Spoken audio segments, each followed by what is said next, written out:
Hey everybody, it's GobletX, and welcome back to some more Magic Arena, and today we'll be playing another Premier Draft of Wilds of Eldraine.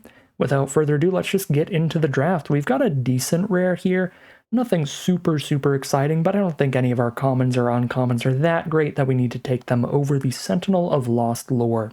This is a 3-mana 3/4 that sometimes, if your opponent has an adventure in exile, gets you some real good value. They cast their adventure, getting ready to play that creature on a future turn, and you just dump that creature back on the bottom of their library. Basically a 3-mana 3/4 that makes your opponent discard a card.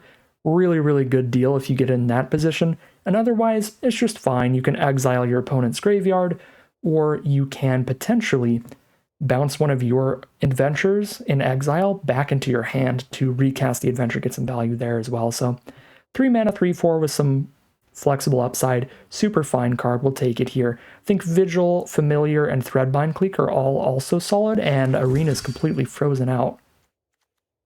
Okay, alright, it wasn't letting me highlight over any cards, and now it is, so that was sketchy. That was concerning, but we're back in it again. I was going to talk a little more about the other uncommons and commons there. There were some solid cards for sure, but I think Sentinel was reasonable, and my trail of thought just completely left me as I was scared that Arena was about to completely crash. Anyways, for pack 1, pick 2, we have the very efficient Torch the Tower removal spell. The Brave the Wilds for fixing in green if we want to just stick to that. But I think it's going to be Torch the Tower here. This card just can't be beaten on pure efficiency. A 1-mana removal spell that with the proper bargain materials, you can often kill like 4-mana creatures with this thing. Torch the Tower just plays incredibly, and I'm going to scoop that up. Sweet Tooth Witch is a very solid common. 2 permanents off 1 card is always good. Firebolt is much less efficient than Torch the Tower, but pretty solid removal in the right deck. That's about it. Not as exciting of a pack as our opening pack for sure. For pack 1, pick 3, again, some green cards that I'm not the biggest fan of. A Leaping Ambush and a Skybeast Tracker here. A little slower, a little more inefficient cards there. We've got a Flick a Coin or a Redcap Thief out of red. I do like these both. I do like cards that can give us some treasure tokens in the main deck to splash in some off-color spells or off-color adventures, while also giving us bargain fodder, these little tokens we can sacrifice to make our bargain spells more powerful. So I think these are reasonable follow-ups now that we have 1 Torch the Tower in the deck. I like both of them quite a bit. Against the 2-mana 3/1s in the format, Flick a Coin can be super sweet, like if your opponent plays an Armory Mice and then you flick it. It's just like a really good feeling. But Redcap Thief, just always going to be solid in any game. So, don't know what I take first. I'll take Flick a Coin over Redcap Thief by a little bit here, but it is quite close in my estimation. For pack 1, pick 4, now I've got a second opportunity to take a Redcap Thief. That's my favorite of the commons here. There's nothing much going on in the uncommons. Uprising and Tattered Ratter can both be okay in the right deck, but I don't think either of them are super premium, super important cards. I think Spellscorn Coven is the best uncommon, though, even if you're not playing blue. Just a 4-mana 2/3 flyer that makes your opponent discard a card is a decent 2-for-1, putting you up in card advantage a little bit. So I do like a Coven or a Redcap Thief, but I'll take the Redcap Thief.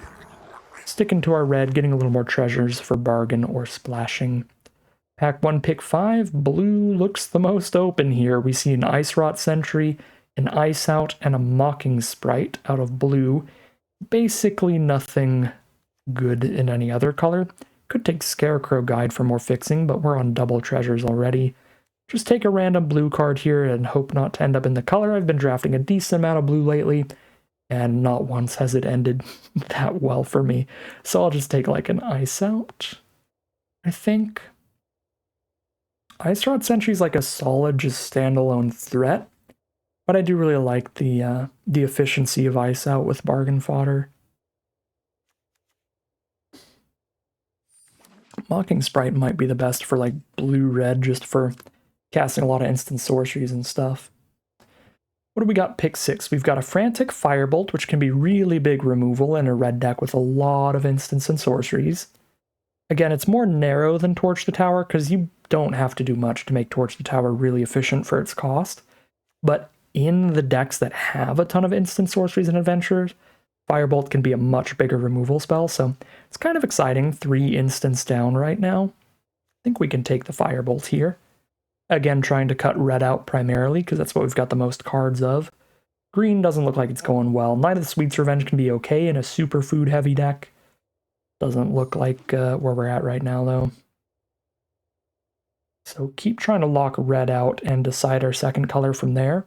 Sleight of Hand, perfectly reasonable in a blue-red spells deck, because there's some cards that just want you casting spells, so the fact that it just replaces itself immediately while triggering anything that wanted you to cast an instant or sorcery is nice. It's also good at filling that graveyard for the Frantic Firebolt. So we'll take that. Baronati, good in blue-black fairies. But if we're black, we're probably red-black, where I'm less excited about that, and Wicked Visitor doesn't do much. Probably pick Lock Prankster here. Pretty good in a deck with a lot of instants and sorceries, especially with a lot of copies of Frantic Firebolt, because this mills ourselves to fill that graveyard with some instants and sorceries for that card, so that could be pretty good. If we end up in the blue-red, which I did say before I would rather not, but the way this draft pot is shaping up, we might be getting forced into the color pair. I do like Shatter the Oath a lot. Diminisher Witch is like really good against green, pretty bad against almost anything else. The white decks have some cards that can pick up one of your creatures to recast it. Curse Rolls are terrible against that. I think I still take it, just because we're pretty deep into blue at this point. Get another Firebolt pretty happily. Anyways, the Cursed Rolls, they're just not good against aggro decks, like red-based decks. A lot of the black decks as well are pretty aggressive with a lot of 1/1 rats and 2/1s with a bunch of +1/+1 counters on them and stuff. So I'm not impressed by the Cursed Rolls in those matchups, and there's a lot of matchups where your opponent has easily main deckable enchantment removal and easily main deckable ways to return one of their cards back to their hand. Just a lot of things that make the Cursed Rolls pretty awkward, unless you're in that dream matchup against a deck with some big green creatures. That's where it does play quite well. Alright, we're just taking whatever nonsense we see, which is mostly blue. Alright, pack 2, pick 1. What do we have here? Candy Grapple, probably the best card, but the only good black card we have is a blue-black dual-colored card. Doesn't feel super duper likely that we can easily end up in black here. Ratcatcher Trainee is one of the better on-color cards. It's much better in aggro than it is in like a grindy, control-y spells deck, but it is just a sweet card, so it might be worth it. We can take Prophetic Prism to do some splashing and stuff, which I think is something you do like to do in the slower decks in the format, like a deck that would be trying to play like a play set of Firebolt, so Prism could be a high pick. And then Archive Dragon is going to be a super solid finisher for a slower deck, which does look like what the blue-red control stuff that we're doing here is going to end up being. So I think Archive Dragon, Prophetic Prism, and Ratcatcher are my top 3, and I think it's in that order. I'm going to take the Dragon here, but Prism's also very high on the list. Pack 2, pick 2. Now I think I'll take a Ratcatcher Trainee. Like, worst case scenario, it does count towards the instant sorcery adventure count for Frantic Firebolt in the graveyard, and if we get any cards that care about casting instants and sorceries, the Pest Problem does count as an instant when we're casting it from hand. Could take the Likeness Looter. We're basically one card deep into black. This thing is cute. It's very interesting. I don't think it's insane. I take a black card, it might even just be taken by Nightmares. I'm just going to take Ratcatcher Trainee. Like, double Firebolt and Torch the Tower when we've got a bunch of blue and red cards makes me feel pretty married to like a blue-red control kind of build. And now I'll easily just take 3 mana instant, 3 to any target. And if I have a treasure token lying around, or we do draft some Prophetic Prisms, then I'll just cast a 2 mana 3/1 at some point. We just treat this as 3 mana 3 to any target, and that's already good in this deck. I will happily take that. Maybe get a Crystal Grotto back if we're really lucky. Pack 2, pick 4. Another Archive Dragon finisher. Could take Evolving Wilds. The thing I don't like about Evolving Wilds is it does force us to play a basic land of our splash color. So Heartflame Duelist, this set has a lot of cards like Heartflame Duelist that are cards that you don't really want to spend any mana towards splashing, because this is already good just for Heartflame Slash, just as a red spell. We don't really have to play a Plains in our deck or want to play a Plains in our deck to splash this in, so Evolving Wilds plus a Plains to make our mana base a bit worse doesn't feel worth it for a splash like Heartflame Duelist. I think I'm still going to take Evolving Wilds, since we already have one Archive Dragon for potentially like some other splashes that we might get. But I do want to note, Evolving Wilds does make your mana base worse, because you have to put an off-color basic in your deck, so it can lead you into positions where your opening hand is like 2 islands and a Plains with some red spells and stuff, which can get really awkward. I'm going to take a Threadbind Clique here. We're already probably splashing a tiny bit of white in for the Duelist. Now we can also use that for Rip the Seams, and having now 2 different white spells, I think we are getting to the point where it is going to be worth playing 1 Plains. Could also take a Crystal Grotto, but let's get those powerful things to splash in here. Obero's Attendant is fine. That's a pick 6. Welcome to Sweet Tooth. It's pretty nuts. We really didn't see green in pack 1, because I picked 1 to Sentinel of Lost Lore, and I'm a pretty big fan of green in this format, so if we saw good green to go with it, I would have taken it. Yeah, green definitely more open from this direction than this direction, which is sad, but hopefully everything balances out and we just don't see any green out of pack 3 to kind of prove that it was good not to be in the color. Scarecrow Guide, another random way to splash in those white spells. That'll be a little helpful. Probably got to take another Evolving Wilds here. Snare Master Sprites Succumb to the Cold. These would be okay, but let's get another Evolving Wilds. Another Scarecrow Guide, I guess. I don't really want to play Stroke of Midnight. It's basically a cursed roll, pretty much. You can't really get out of it, but this card's just not good against the aggressive decks, and there's a lot of aggro decks, and I'm not splashing in that much white. I like our white just being like off-color adventures to splash in, where we really don't need to hit the white source, and if we put a white removal spell in, then we 100% need to hit the white source to use it. Actually probably should have rare drafted there, just the best uncommon or whatever. So really, just I'm not going to play whatever I took. I don't even remember what it was. Coralsmith, yeah. Pack 2, pick 11. Living Lectern is the only on-color card. Copy enchantment for the collection.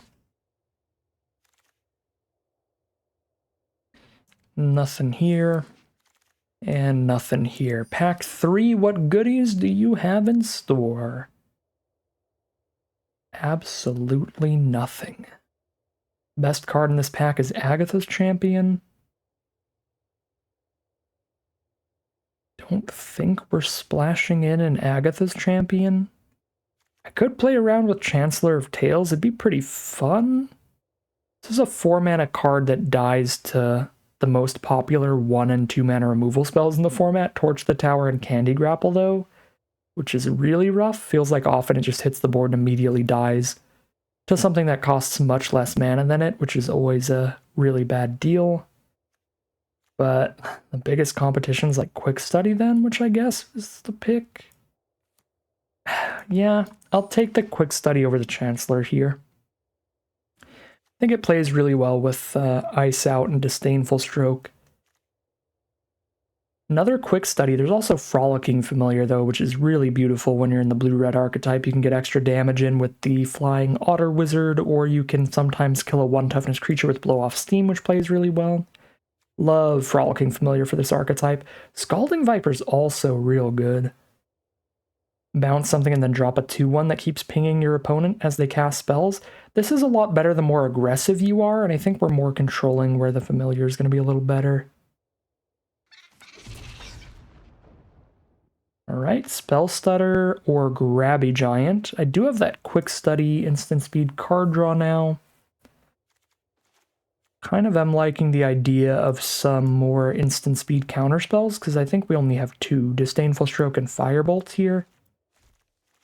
And we've got some instant speed burn as well that we can hold up. Yeah. I think another counter looks pretty good. Grabby Giant is great in this kind of deck too, though. Get that treasure for fixing early and the treasure for bargain, and it's a card draw engine later. Hopefully blue is as open as it's been looking, and we can take the Grabby Giant and like wheel the spell stutter potentially. Another Picklock Prankster. Another Quick Study too. Extraordinary Journey also plays pretty well in a slower, more controlling deck with a lot of adventures as well. Every time you're casting something off an adventure, you draw a card. You know what? I've never played this card. I've played against it a few times. It has been somewhat impressive. We're going to try out the Extraordinary Journey. Wow, and now we get the blue-red dual land? Sure. Yeah. Solid fixing. We could take a Chancellor, a Transmuter, a Stopgap, a Catapult. This pack is all goodies. I'm going to be a greedy soul and take the rare for my collection, because it's also playable in the deck. How is our bargain count looking? Because Hatching Plans is insane with enough bargain. I think I only have 2 bargain cards right now. I have 3 cards that bargain. That's going to be a little too inconsistent of a Hatching Plans for my tastes. I'll take the Unruly Catapult. I could take the Into the Fey Court for card draw, but now that I've got like Extraordinary Journey as a card draw engine, a Quick Study for a draw 2, a Sleight of Hand for a draw 1, I think we've got some other card draw that can stack up to be pretty nice. Don't want to just play a million catapults, because I could take another catapult here, but I could also take a 3rd Firebolt, which is probably more in line with what I'm supposed to be doing. Yeah, let's take another Firebolt. Monstrous Rage, excellent for the aggro decks, but this deck is not aggro. Okay, we're not going to play any of these cards in this deck. Maybe Two-Headed Hunter, just because we can cast it from exile for Extraordinary Journey or something. Could play a Boundary Lands Ranger, just a 2-mana 2/2 to trade off that maybe the Grabby Giant on board later starts drawing cards. Definitely play another Quick Study. That is a guarantee.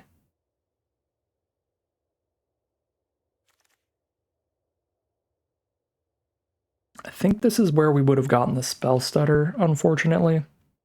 So we are stuck on just 2 counter spells for the deck. But we have excellent removal and tons of card draw, so I think we still have a very reasonable deck here.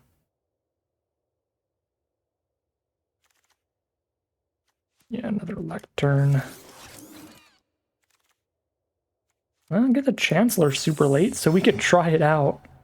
I'll try it out, but I'm pretty sure it's going to just do a lot of dying the second it hits the board. So 46 cards. Probably just take out some of the most aggressive cards and some of the just cards that are just not good for their mana cost, like Living Lectern. I guess I have enough treasures. I could take out one of these Scarecrow Guides or something. If I need more room, which it does look like I do. Yeah, I can cut those 3 and still need to cut 3 more cards. Just cut the Scarecrow Guides just entirely. My only white spells are a Heartflame Duelist and a Threadbind Clique, so we can just run 1 Plains, double Evolving Wilds, and a bunch of random treasure. Not a bunch. 3 random treasures, a Grabby Giant, a Redcap Thief, a Flick a Coin. But that's 3 treasures and 3 white lands with the Evolving Wilds. I think that's super reasonable for basically not even having a white card. It's just like white kicker abilities, basically. Yeah, we can just cut the Scarecrows, and so it would be a 16 land version of the deck, which might be a little greedy. Probably is. Yeah, we've got the big Journey mana sink. We are almost definitely supposed to cut a non-land card for another land here. How many adventures are in here? 1, 2, 3, 4, 5, 6 adventures to go with Chancellor of Tales.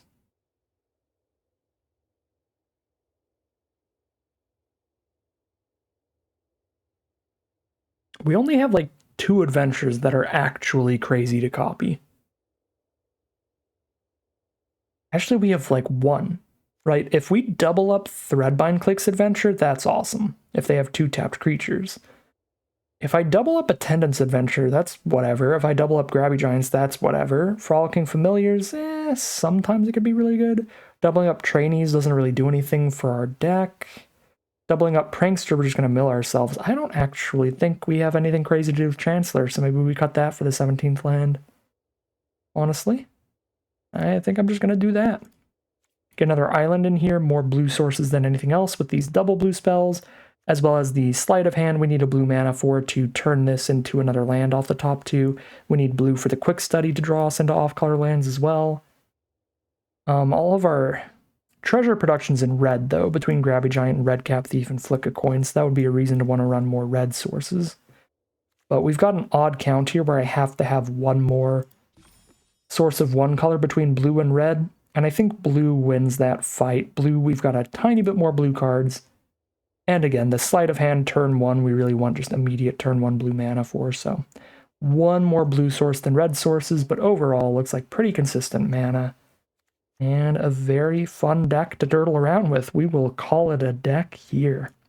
Alright, here we have the final deck list for today. Another blue-red nonsense pile. Some controlling stuff going on here, generally with a bunch of burn spells, card draw, and counter spells. Using the card draw to stay ahead in cards so that we can just 1-for-1 trade counter spells and burn spells off into hopefully all of their threats. Then once we're ahead in cards, thanks to cards like Quick Study and Extraordinary Journey drawing us a bunch, we hope to just chip away at them for enough damage with a few random flyers like Obira's Attendants, Threadbind Clique, Frolicking Familiar, or like a Catapult that can just keep pinging them throughout the game. So that is the general deck idea. Some special fun stuff going on, like the Extraordinary Journey build around that slows our opponent down, makes them recast their creatures from exile, which then draws us additional cards. And this draws us cards whenever we're casting creatures from exile ourselves. So if we cast an Adventure on a Grabby Giant or an Obira's Attendants, then when we cast that creature from exile later, we're also drawing a card off of it. So this is a really nice value engine if we can extend the game long enough to get this to resolve. So some spicy stuff going on here as well between that and a little white splash for some 2-for-1 adventure removal spell creatures like Heartflame Duelist and Threadbind Clique. So looks like a pretty fun, pretty solid deck overall, but without further ado, let's see how it does as we head into the gameplay. Here we are in game 1 with a definite keep. Love this curve. We've got Sleight of Hand turn 1, then we can just drop a Ranger down turn 2. Then we get to hold up a Firebolt if we need it, and if we don't, we're casting Quick Study to draw a couple cards. Get to draw into our Frolicking Familiar here. I do like that dual land as well, because we are going to need more mana eventually, but currently we can cast everything in the hand without that additional mana. Now I'm tempted to blow off steam on the guide and then just have the 3 mana up to cast the Otter next turn, and I'm going to do that. My train of thought got completely cut off by my opponent playing a 1 toughness creature against Frolicking Familiar. That feels awesome for me. Oh, and then the Karmic Justice the turn after I already killed their dork. Alright, well, thanks to Quick Study, I can just hold up Ice Out and play the safest game plan in the universe here, where I don't really need to play any threats of my own. How does this work exactly? Whenever this destroys a non-creature permanent they control, they get to destroy one of our cards. So it doesn't actually work against like burn spells killing one of their creatures. So Karmic Justice should be fine for us. I don't think that's really going to matter. Now I can Evolving Wilds for a Plains, still holding up Ice Out, and then just Firebolt the Alchemist in their end step if I need to. This is already looking pretty insane in terms of just the card advantage and the amount of answers I have in hand. It does really help that we got to kill a 2-1 and get a 2-for-1 with Frolicking Familiar. That was pretty incredible. Plus this Karmic Justice that basically just doesn't do anything. That's also pretty helpful for us. Just kind of naturally puts them down an additional card here. I will take my 1 damage, and they're just going to go to the end step here. Do I really need to Firebolt a 1-3? don't think so. So let's just pass. I don't really want to mill myself with Prankster with the amount of card draw we could have here off of Extraordinary Journey, and cantrips like Flick a Coin and Boundary Lands Ranger can maybe even draw cards very late here. So now I'm just going to play a Boundary Lands Ranger so I can get something on this board while still holding up our ice out. If I had another blue source, I would definitely go for the Prankster here, but I don't have enough blue mana to play a blue spell and still hold up ice out. With the Extraordinary Journey in hand, it is a little interesting to wait to play Familiar till after the Journey. So that's another thing to maybe consider. Okay, Alchemist is going to get the buff here. This Gatekeeper is going to be a 6/5 for our opponents. I could counter this, and then I counter the Gatekeeper and its Adventurer. I could let them put the Ranger back into their hand and then just Extraordinary Journey the Alchemist, and then when they play the Gatekeeper, we're going to draw another card. When they replay the Alchemist, we're going to draw a card, and let's just go full greed here, honestly. I'm going to go Extraordinary Journey mode here. Exile their one dork. Which means no counterspell this turn, but does mean card draw out the wazoo. Yep, that's how we want to pay. Exile the Alchemist. So whenever they cast their 6/5, we're going to draw a card. When we cast our Adventure Creature, we're going to draw a card. When they cast their Alchemist, we're going to draw a card. We are just drawing cards all day long now. One turn of shields down to get the best card draw engine in the universe started. Not really the best card draw engine in the universe, but by draft standards, that is going to stack into a lot of cards this game. Discerning Financier. Well, we definitely have more lands than our opponents, so that is something I would like to just kill to stop them from getting a bunch of treasure tokens that they can use as card draw or just natural treasure tokens. Let's keep getting more blue sources so we can start playing some creatures while holding up ice out.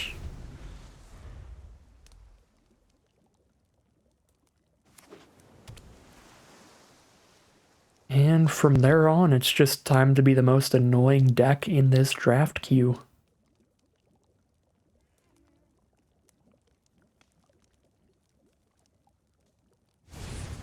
Vantress Transmuter, just get a 3/4 on the board. Not that worried about it.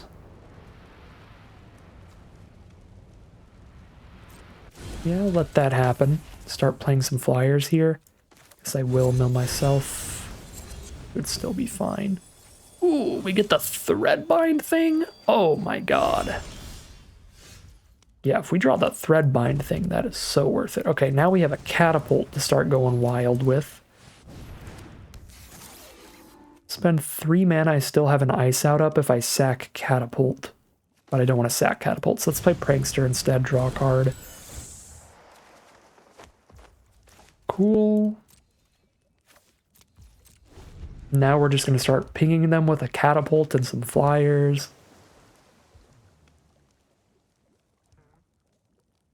If they cast Gatekeeper, I think we'd let it resolve now that I can destroy a tapped creature. Because they just have a 6/5 on the ground. We keep shooting them with a Catapult. We keep hitting them in the sky. It doesn't really affect our game plan. Now a 3/4 flyer does, because that can block even if it never taps. So that I think I will actually counter.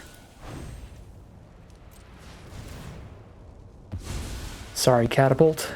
Missed a little bit of Catapult value since it's still summoning sick right now, but oh my god, Grabby Giant's kind of nuts here. So I can untap the Catapult and draw another card off Journey later. Then I can start discarding and drawing to Ranger if I want, but I'm getting low enough on cards. I don't think that's something I'm going to want to do.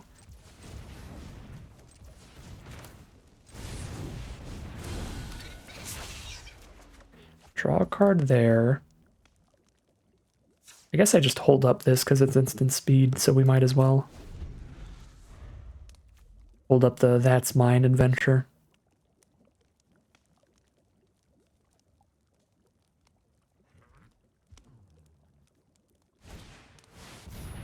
Their own extraordinary journey. Well, I don't actually have a counterspell left for that. That's a huge deal.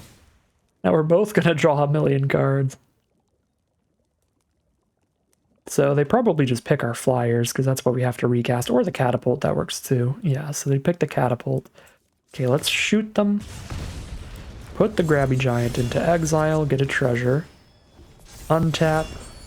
Shoot them.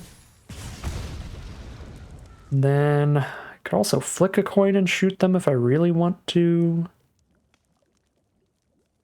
How likely is that 1 damage to be value worth 13 cards? I might mill out this match. I'm about to bargain away my extraordinary journey into a Diminisher Witch just to stop drawing cards. I may be. I'm gonna hold on to this flick.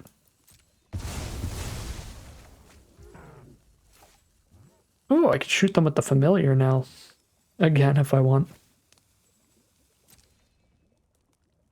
I guess.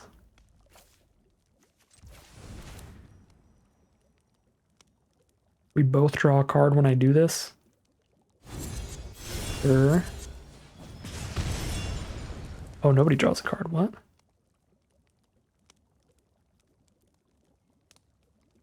Oh, it's when the creatures. So the adventure part, nobody draws cards. Cool. Cool. Big Firebolt has arrived. 12 cards left. They're at 14. I have a Diminisher Witch to make something a 1/1. I have a Firebolt to clear out another blocker. We only draw 1 card per turn, right? So if I just cast all these, I just draw 1, and that's not that big a deal. Towards the mill. Yeah. Let's reestablish our board state. Mill out a little bit, but not a lot.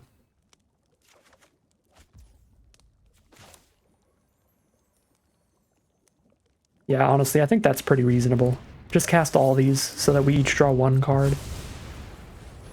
Because that's way better for us than our opponent, because we don't actually really want to draw more cards at this point.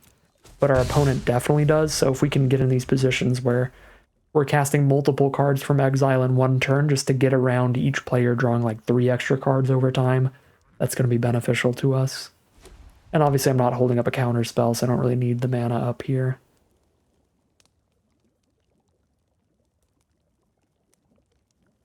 Just get all the threats back on board.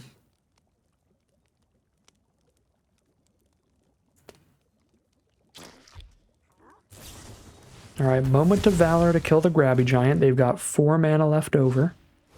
There's a Stormkeld Prowler for a 2/1. Perfect target for Flick a Coin. Toss a coin at their Prowler. Now an Aquatic Alchemist for a 1/3 that makes us both draw a card. There's a Disdainful Stroke for the big giant. That's a big deal. Okay, there's a Torch the Tower too. I can bargain away the journey to kill the Alchemist here. So this is basically, we're just going to board wipe and hit them for a ton with Familiar this turn. I don't think we have like lethal this turn, but I still think we're going to do so much damage that this is just going to be the play. Just clear out the board and hit for whatever we can. Math is for blockers. Whatever damage this is, it is. Okay, and I don't want to draw more cards now, because I'm just winning life total wise, so we sack the journey. Hit the 3 damage spell? Ooh, lord. I don't actually have a way to draw that immediately here.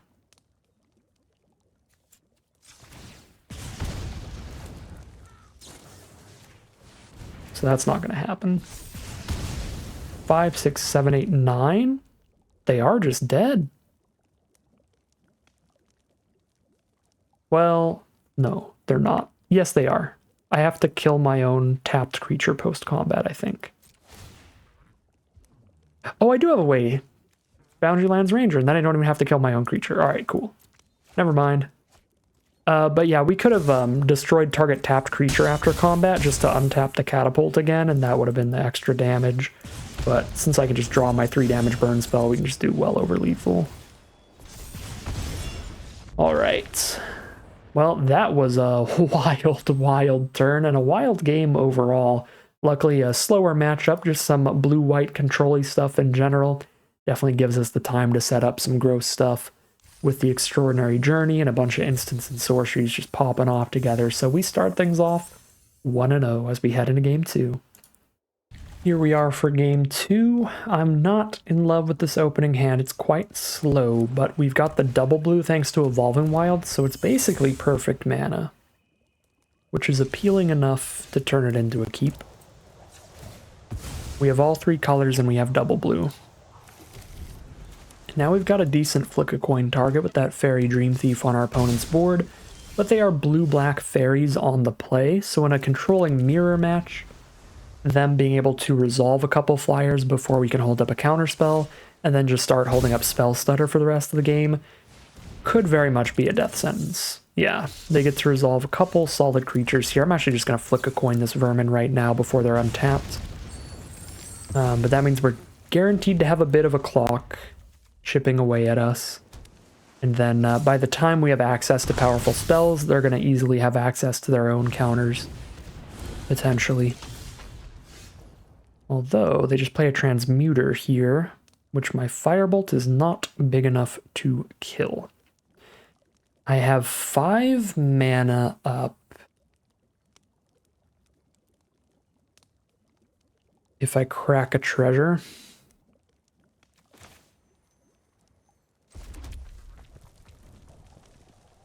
I think I have to, like, ice out something. Because I have no way to make these Firebolts deal 4 damage right now. I don't have anything that costs 1 or 2 mana that I can just dump in my graveyard right now. I could play a Trainee and then try to chump and then Firebolt, but that is spending 2 cards to kill the Transmuter still anyway, so I think it's probably better to just hold up the ice out.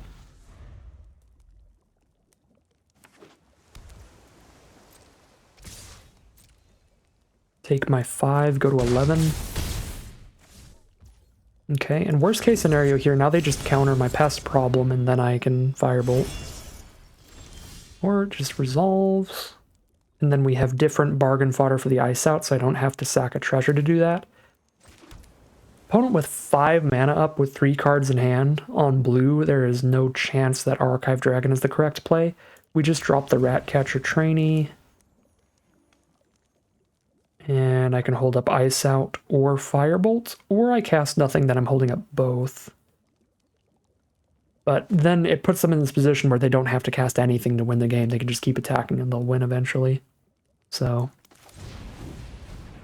I think I need to play the Trainee here. Otherwise their game plan can just be pass the turn, attack with everybody, then pass the turn, attack with everybody.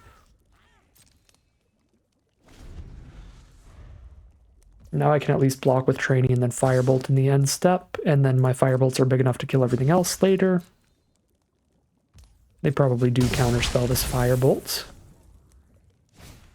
Scarecrow Guide, 2/1 reach. With triple Firebolt, I think I save Ice Out for things that Firebolt can't kill, and Firebolt can kill basically any creature now. No counter on that, alright. Firebolt resolves. I think we're still saving the Archive Dragon for once I've cast like all my Firebolts basically. Or if I have like 8 mana so I can play the dragon and still hold up an ice out, that'll be reasonable. Now we're just gonna Firebolt a 2/1 and hold up an ice out. As you do. If I do this, I have 5 mana up. Yeah, I can Firebolt and hold up Ice Out if I crack the treasure, so I think we do this.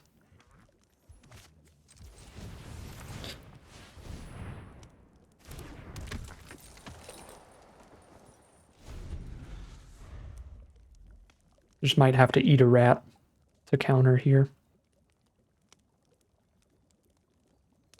This stops the rat token from hitting me, so they just poke me for 1 damage. They just hit me with the Dream Thief. We're golden.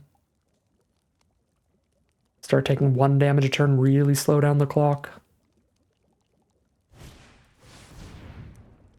Stopgap. Put the ranger back in my hand, draw a card.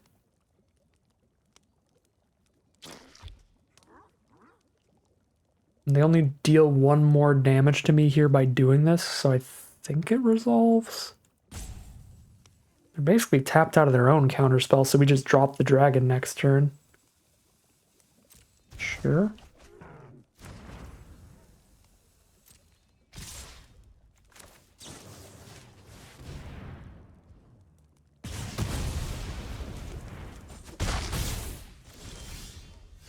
Okay. Did hit the lands to hold up the ice out alongside the dragon, which is kind of spicy. Attendance and Torch the Tower, those are great draws. I actually probably should have taken Torch the Tower first. Exile the Dream Thief and they don't get to draw any cards from it out of their graveyard. It's going to be the 3/1 flyer that kills what I blocked with or something. Which is like a literal Death Touch trick. I don't remember an actual Death Touch trick in the set, but I could be forgetting. Oh, it's Candy Ramble. Okay, pay the ward. Let me give it -5/-5 here, and then we just ice out. Goodbye, rats.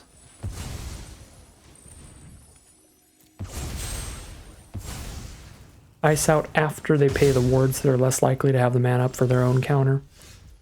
Cool. Now we've got the mana to hold up a Firebolt. Ooh, not quite. I'm 1 mana off from holding up a Firebolt while playing Attendance here. They're blue-black, though. I think we jam out. I think we jam out here. Don't worry about haste. I've got 2 blockers up, and they're not a haste color.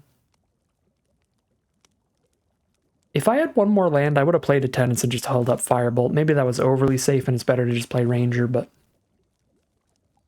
I'm liking how things are looking.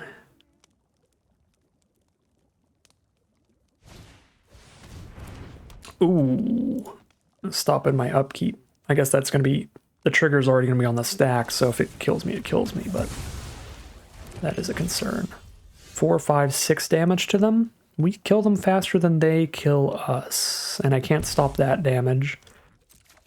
Okay, well I've got 2 burn spells, so I can consider shooting my own creature next turn. So they're at essentially 6 life, so I have to keep Attendance on board to kill them, actually. I have to hit them with everybody. Ooh!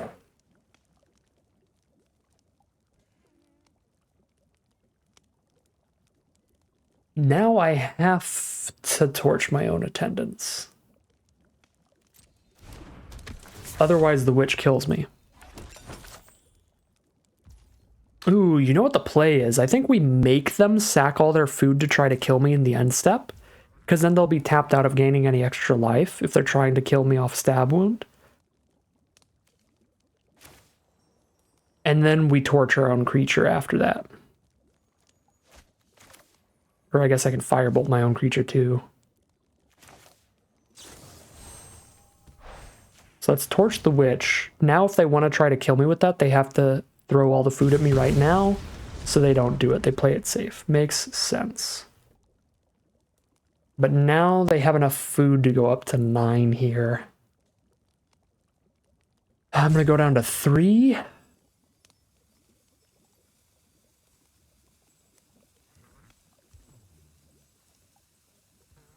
I can just hit them for 5 twice. I'm going to hold on. Oh, Lord. I'm holding on so that like they play any creature next turn and then I kill it and then kill them. And that is the plan. I'm not holding on because I think I need to keep Attendance. I'm holding on because I think I need to keep Firebolt. Is the thing here. Like if I could sack Attendance without spending a card, I would happily do it. But I think I need to keep this removal to make sure I can clear the path on this last turn. To hit them for lethal.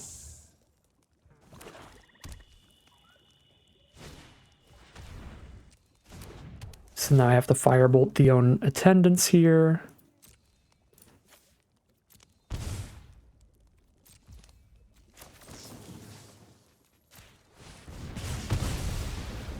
They have to chump the Archive Dragon at least, and a Catapult's a big draw. Chump the dragon, go to 2 it is. Here's a Catapult. Big deal, big deal.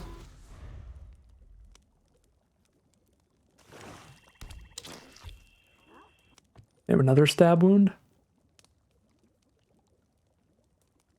Or another Sweet Tooth Witch or something. No! Oh my god, opponents. Opponents.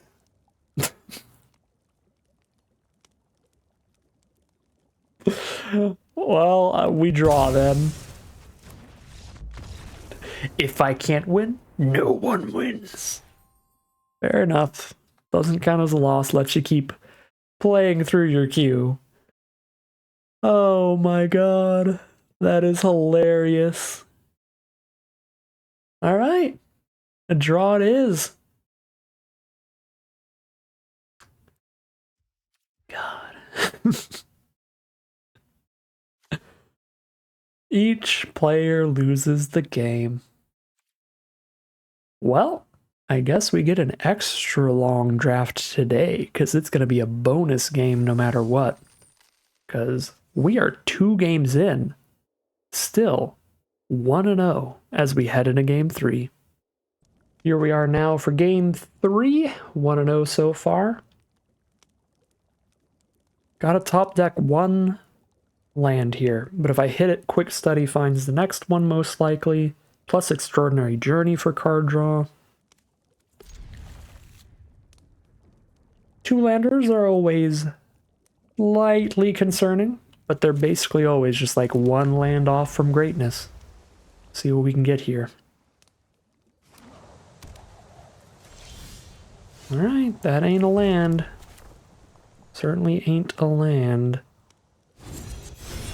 Because we don't have more lands guaranteed in this hand, I think we're supposed to just drop the 2-drop and get some instant damage out of it. Not because a 2-1 first strike is particularly good for our game plan with this deck, but because it's going to be really hard to find the mana to play around just making some rat tokens in the future when I have a low land count and this much to do with all my mana. So Ice Out Quick Study combo, we pretty much always just want to hold that up if we have it. Ice Out if they play something spooky, and Quick Study if we don't. If I had like a Torch the Tower in this hand too, I think I'd go Catapult, because whatever they resolve turn 3 can probably die to a Torch the Tower. But we have no other interactions, so I think holding up an Ice Out is fine, even if it just scoops up a 3-drop. Cursed Courtier. I think that resolves and we Quick Study, and then we deal with whatever they do to try to save it from the cursed roll. Mainly. Can play a Red Cap Thief here, but I'm not technically holding up Ice Out that turn, but it would make it real easy to hold up Ice Out on future turns from there. Could also just Extraordinary Journey the Courtier right now. Set up the card draw engine. Got another adventure creature in my hand. They might have adventure creatures of their own. You know, with Extraordinary Journey in my hand, I think skipping out on the counterspell for a turn is a little more reasonable than it would generally be. Because now if they resolve like a good threat, or if they save the Courtier from its cursed roll and make it like the 4/4, we can just Extraordinary Journey and make them do it again. Yeah, now I can Extraordinary Journey the Courtier and it's going to come back with a cursed roll and not going to be a fun time for our opponent. And that is far from the best Cursed Courtier combo, so we're kind of happy to see that it's just stockpiling Celebrant, because that means the Celebrant isn't like full-on drawing them a card by picking up the thing that makes a 2/2 Vigilant Knight. The Celebrant is also not as good as just like putting a different roll onto the courtier to make it a 4/4 lifelink. So far from the worst that could have happened seeing that courtier. And now I can Extraordinary Journey, exile that. They can recast it, but then I draw a card. And I've got the card engine set up. And I think we at least play aggro with the Ratcatcher trainee. Maybe just the Ratcatcher.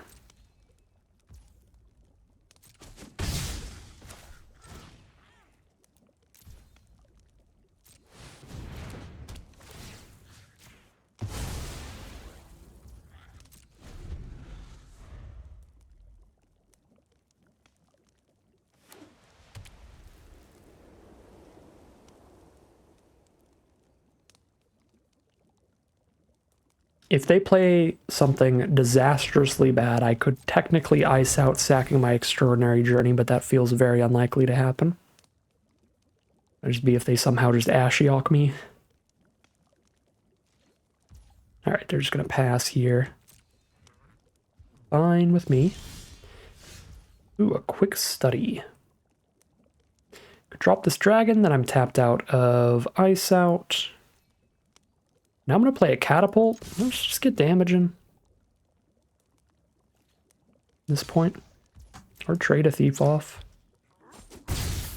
Cool. Celebrant is a goner. Catapult holding up Quick Study or Ice Out. Could have used Attendance to win that fight, but then I wouldn't hold up Ice Out and play Catapult. Might have been, you know, worth doing, just skip out on Catapult here, but I'm very into Catapult, getting that on the board. And I think our deck is really good against the Courtier as a 1/1.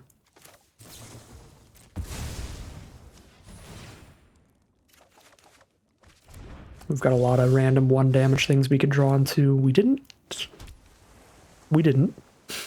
draw on any 1 damage things, but would have been sick.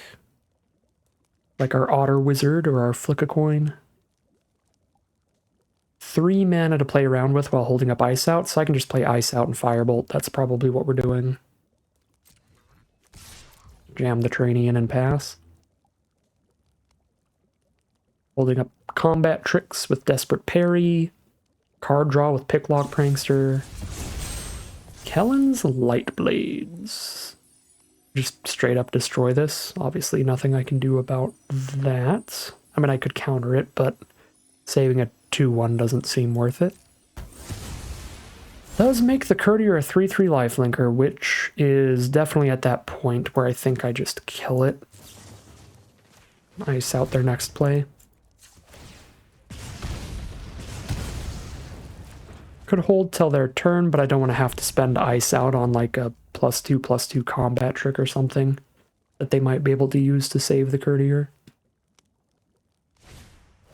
Yenna Red Tooth Regent. That can do a lot of spooky things, so we're going to have to just counter that, even if this is bait. Too many bad things could happen with that. There's a lot of enchantments that just pop off if you clone them. Okay, now that I don't have a counterspell that I have to hold up, we're just going to slam down an Archive Dragon. Scry 2 and set up our draws. Find another Firebolt. Pretty happy with that one.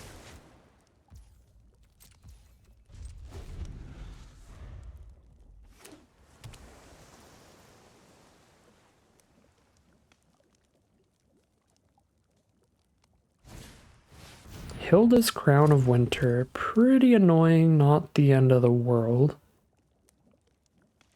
Catapult can still keep chipping at them forever through that. But the Archive Dragon does get blanked. They basically 1-for-1 removal with the Archive Dragon. At the cost of a lot of mana because of the ward. They have to spend 3 mana every time they want to tap the dragon during our turn. So that's actually really nice, that ward 2.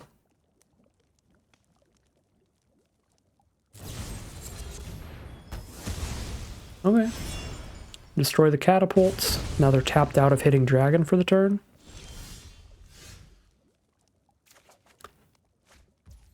Cool. 20 cards left in the deck. I'm going for it. show me the money. There's some money in there. Torch the tower, Disdainful Stroke, Sleight of Hand.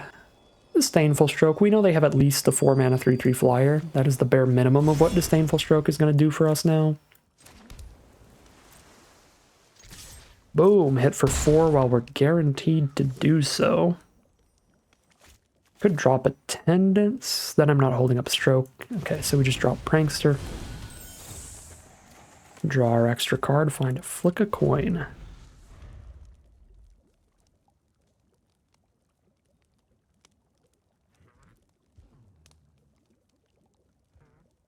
This is the best Picklock Prankster luck I've had. It's also just the best Picklock Prankster deck that I've had so far, I think. Alright, they have the mana to tap down the Archive Dragon now. Do I need to Firebolt a 2/2 on the ground? No, I don't need to deal with it at all. We're just killing them in the sky. Alright, tap the Archive Dragon, take 1 damage this turn. Ooh, no tap. Go to 2? Or what are they going to try to do? Do they have another?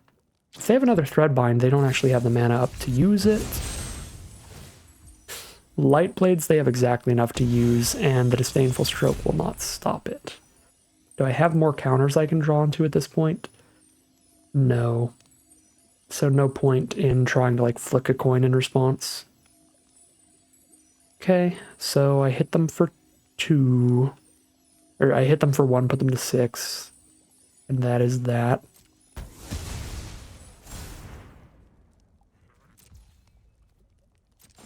Okay, I only need to hold 2 mana up.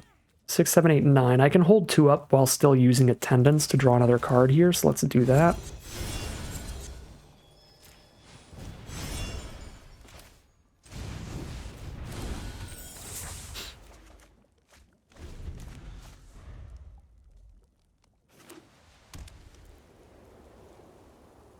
And this can help Prankster keep hitting for 1, because now they just keep tapping the Attendance instead. That can resolve because I have a Firebolt, and I draw a card when it hits the board. So I'll keep the Stroke for something else. Ooh, and I have a Heartflame Duelist? I actually think it's probably better to Firebolt than it is Heartflame Slash that, because the Slash can go to their face, which is a big, big, big deal. So we actually Firebolt the Cleek.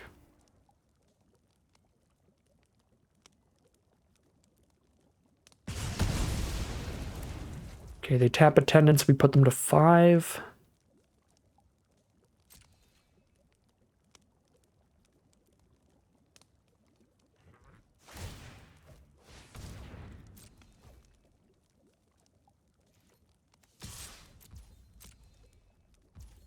All right. Well, wait. Is this the like 50th Light Blades? No, they're just gonna stop 1 point of damage. Fair.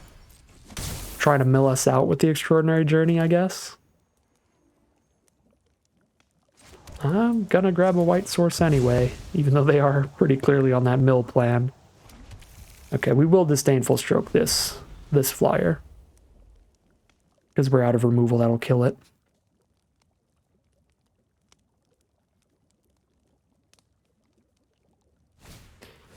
Sheree. Sheree, Hilda's Crown of Winter? Alright, never mind. I think I stopped that. I guess I can slash the Sheree, but I really want to be able to slash their face. Maybe that's some greed speaking here, but theoretically we have lethal next turn if I can slash their face. Because I flick a coin here, put them to 5. Prankster to 4.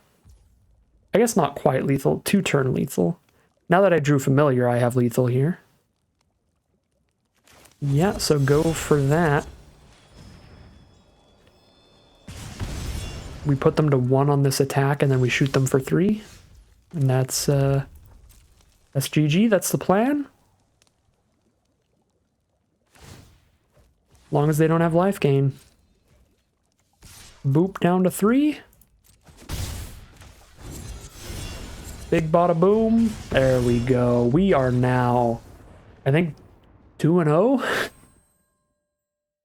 after our third game. Sometimes it should just be that way. You just get rankles pranked and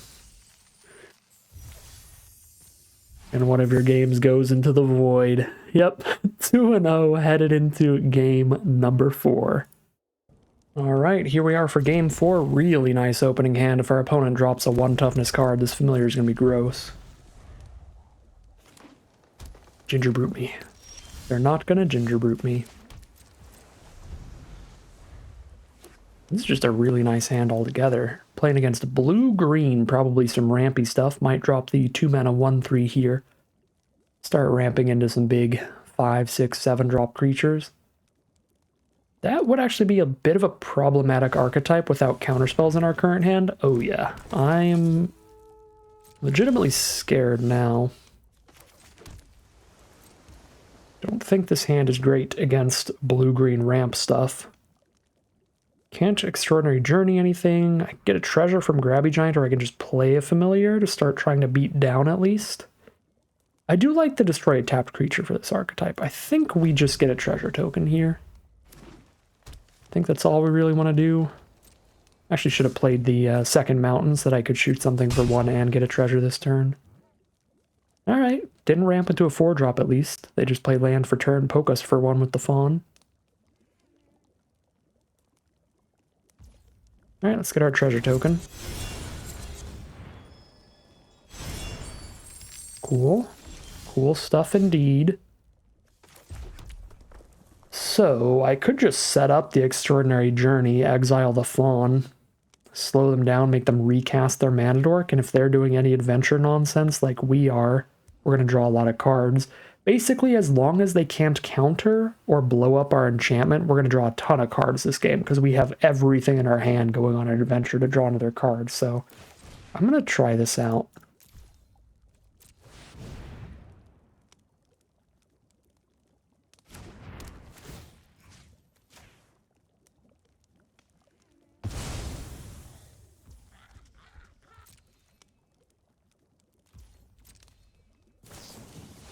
There's a quick study for our opponent to draw 2.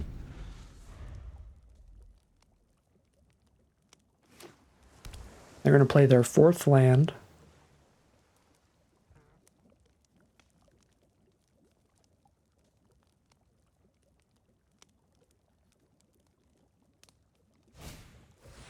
They are going to play the Root Rider Fawn from exile, so we get to draw a card here. Very nice.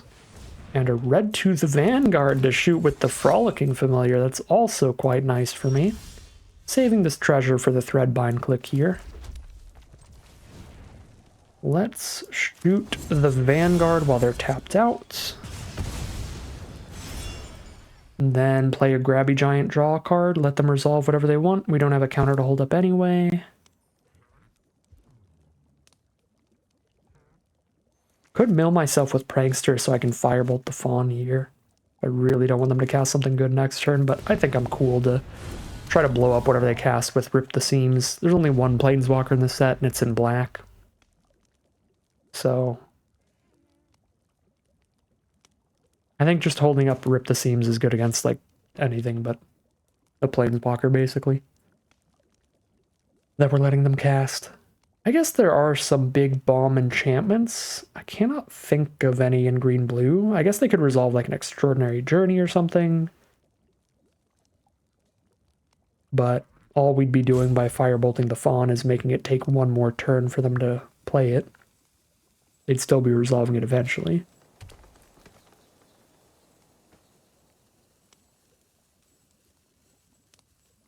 Really good draw. Off of Extraordinary Journey, we found the Heartflame Duelist, which can do 3 to any target, so it can kill the Fawn. So we will have that as a removal spell that can kill something that's actually on the board. And then if I do resolve the... Ooh, Lord God, I wish I drew into counter spells this game. But I didn't. So nothing we could have done about that, Goose Mother. Yeah, I guess if I went Mill Firebolt, we could have made it one less, but even a 5/5 Goose Mother would have been a really bad time for me. So, I mean, I can attack into it, and if they block, I can trade up. I can hold up my Destroy a Tapped Creature thing after that, I guess. That's the plan. This thing's just a disaster, though. Because even if I kill it when it attacks, they've drawn another card, sacking a food. I could cast Heartflame Duelist and Firebolt. That's only 5 damage. It's not enough to kill it. I could swing for the fences and hope for 4 cards that are all instants or sorceries or adventures for the Firebolt, but that feels so unlikely. I think our only shot here is we gotta just rip the seams that Goose Mother and hope it actually resolves. So I'm just gonna hold up Rip the Seams Disdainful Stroke. If they have their own counterspell, we are gonna get nuked here from orbit by this bomb.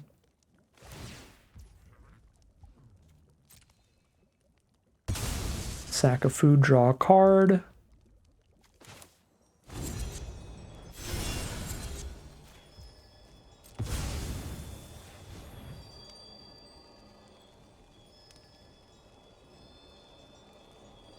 I guess technically it would have been slightly better to do this before they chose to sack the food and draw a card. It's just one less card that could be a counterspell. Luckily for us, it looks like they do not have a counterspell, which makes sense. I don't think the blue-green ramp decks tend to run a ton of counters that often. What on God's green earth? Get that out of here. Get the Goose Mothers out of here. Oh my God, the Goose Mothers. Oof. There's just a full-on lesbian couple of geese. Oh. Well, that has been dealt with at least. And now I don't have any counters left, but I've got a good aggressive position. I'm drawing extra cards. I can hold up a Firebolt here if I draw into a land off Familiar. And I don't need to hold up a Firebolt. I can just resolve it later. Yeah, let's just play threats and draw cards. My life flashed before my eyes so hard there. I don't even think I'm playing Catapult. I think it's probably better to be able to just burn during their end step. If they show me a third Goose Mother, I'm gonna go insane. No, the Troublemaker, oof. My extraordinary journey. Well, it has already put in some fantastic work getting us ahead in card advantage, so we're just gonna have to allow that at this point. You know what they could do? They could get a black mana off of the Root Rider Fawn. Oh, this is gross. Get the nice little 2-for-1 here. I still really like the ability to shoot their face, so I'm gonna Firebolt the oof, even though it could kill a bigger creature later. Save the ability to shoot their face for their face. Goodbye, Curse the Werefox, and Troublemaker oof.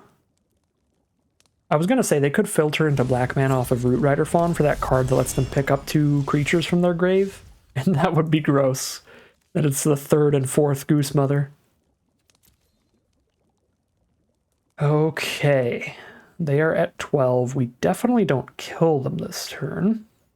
Let's quick study and just see if that affects my options. Like see if we hit our double blue counter or something. We don't, so I could Duelist the face, hit for 3, 7, 8. Probably not worth it unless we're literally lethaling them, so let's just hit them for a bunch and play another Dork then. Let's get the Treasure Dork to have more options up next turn.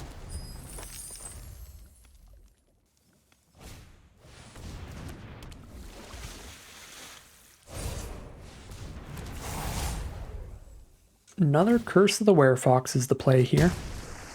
Get the Frolicking Familiar out of here, but they are down to 8 still, and we've got more flyers to resolve.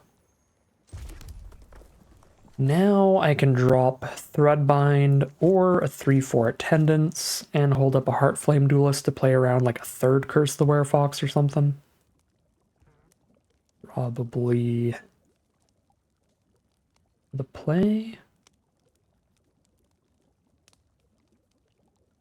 I guess if I can get 5 damage on this board, well, no, if I can get 4 damage on this board, I kill them in 2 turns. So that kind of makes me want to just tap out a Duelist again and just hope they don't have like a third Curse of the Werefox. So I think I'm going to do that. I'm just going to play like the Click and the Prankster, and there's 4 flying damage on the board immediately, threatening to kill them in 2 swings on board. If I could have gotten 5 damage on this board, which I guess Catapult can do. Actually, if we play Catapult, we're potentially killing them in 1 turn. Because we attack with the Flyer for 3 to put them to 5, Catapult pings them down to 4, then when we cast the Duelist, we untap the Catapults. That's another 4 damage, 3 from the slash, 1 more from the Catapult. There we go, that's what I was trying to think of, but I was just a little too scattered brained to get there till the end of that turn. If we get 5 damage on the board, then we have 1 turn lethal thanks to Heartflame Slash, and this is the way to do that. Click in the Catapults. Okay, we do not have 1 turn lethal because that is an attendance for a blocker. If we top deck another one of our Firebolts, we will. We do have 2 more in the deck, so not impossible, especially if we use Prankster to help get there. So let's try to Prankster here, because Prankster could just lead into lethal. I guess, technically, even if it doesn't find the Firebolt, it's just going to be more Catapult damage, which is pretty big. There's just another instant or sorcery, and then we pick up another one after this resolves. It does find a Torch the Tower, which I don't think works for us.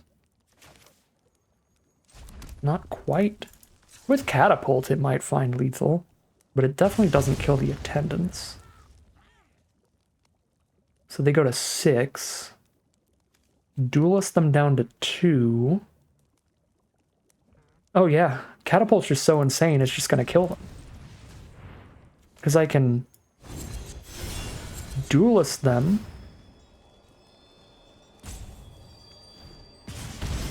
They go to 2. And then I just cast this Torch the Tower, and I cast Attendance on something meaningless. It just doesn't matter. Just do 2 to a Coralsmith, I guess. Untap the Catapult again, shoot them, play 1 more instant or sorcery, shoot them. Oh my god, the Catapult nonsense today. Good lord.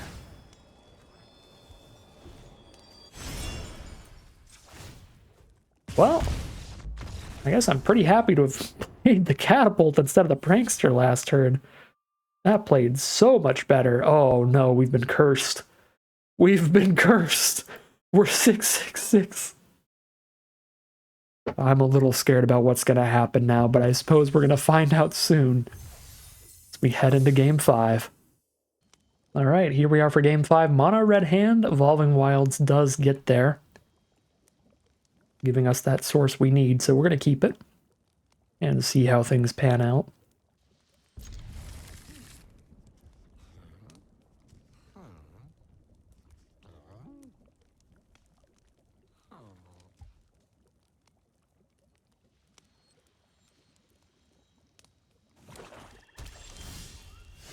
Ooh, find our Heartflame Duelist.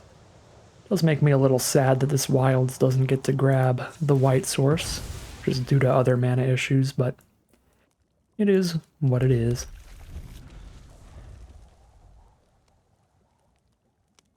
We certainly cannot afford to not grab a red source there. Just cross our fingers and pray. Oh! Sometimes you're just whitelisted and you're going to be fine, no matter what. Naturally draw the 1 plains instead. You love to see it. Playing against a black-white deck, nothing yet. And they missed their 3rd land drop. With nothing but burn spells in hand, we play things pretty proactively here, and we just beat down and play our dorks. Having a bunch of removal left over for when they do start playing creatures. Kellen's Light Blades certainly kills a 2/2. Nothing we can do about that. Here's our catapult. Start hitting them for probably about 2 damage a turn. Gonna average 1 spell per turn. And unfortunately, we are gonna give our opponent a lot of time to find their lands, because our Boundary Lands Ranger was like our one attacker. Catapult sort of counts. It's got to keep hitting them. But not that hard right now. Ooh, Shrouded Shepherd. Okay, okay. Find a target for removal. I'm gonna actually use the Heartflame Duelist, even though I could use Torch the Tower, just use my smallest removal spell. And the reason is so that I have a creature to play and start beating down with next turn. I think it's worth the it's worth spending a little bit of an overkill burn spell just to play some more aggro dorks here. Alright, cool. And now we can Torch the Tower after the Duelist is on board and also get some life gain off of it, which is super gross. I can also Firebolt for mana efficiency so that I have my cheapest burn spell to play on another turn alongside another, but I think I'm going to just keep the Firebolts because they can kill like anything later. Plus, they can gain me so much life. If these are the last burn spells I use and Duelist is still on board, I'm going to gain like 1,000,000 life, and that's just cool. That's just a cool thing to be able to do. Alright, 4 mana up, Sweet Tooth Witch is the play. We're going to have to Firebolt a 3/2, and we're going to have to Firebolt before it's like 1,000,000 damage. So not the biggest life gain Firebolt next turn, but we clear the Witch out of the way to get more damage in, so certainly worth. Oh, almost forgot the Catapult. Thankfully, Arena reminds you, putting that ability on the stack. What do they have, the +2/+2 thing? That would be actually disgusting here. That's frustrating.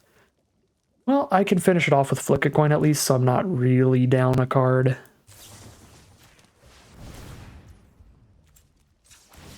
And I can save my other Firebolt.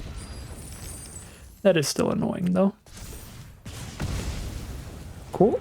Well, I guess I could have flicked their face, because obviously Flick a Coin was going to be one more instant in the grave for the Firebolt. Didn't realize, because the way that Arena does it, where it tells you the number in the top left corner, I didn't realize this checks on resolution and not when you cast it. So if you add another instant to your graveyard while this is on the stack, it will do more damage when it resolves. So that's where I had a misplay there. Is that I thought it's like the second I put it on the stack, it's like locked in. It's going to be this amount of damage, but it can be responded to. So like if your opponent exiles your graveyard in response to this, then it does 0 damage. So that's very, very important to know in the future. Keep that in mind. All right, back for seconds is very nice here. They get to put the Witch back on the board, the Shepherd back to their hand so that they can kill my Duelist with the Shepherd and then also play a 2/2 later. That was an incredible back for seconds for our opponent. All right, Quick Study's an incredible draw with this Catapult just popping off still, so I'm going to do that.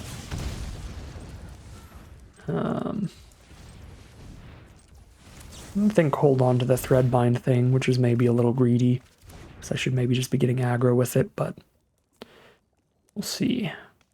All right, bunch of good instants to hold up. Just ride this Unruly Catapult all the way to victory, I suppose. Victory. This stream, this YouTube channel is now sponsored by the Bic Pin Company.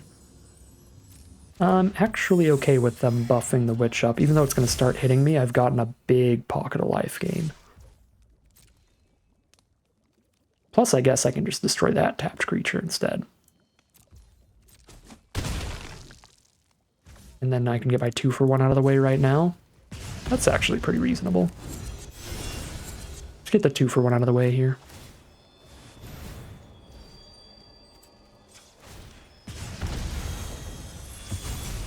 do have to sack my bargain fodder, but I've got enough mana for just hard casting an ice out later. They are at 7 now, and I have to choose between casting the Cleek or holding up ice out now. Okay, well then I think I quick study. Yeah, hold up ice out, firebolt, quick study nonsense. I kind of want a quick study main phase so that I can play another land this turn. But then if I have to play firebolt plus ice out, that's going to be a little worse. I'll just pass, I think. So I can firebolt the Clothier and counter something. Guaranteed. Certainly countering a cooped up.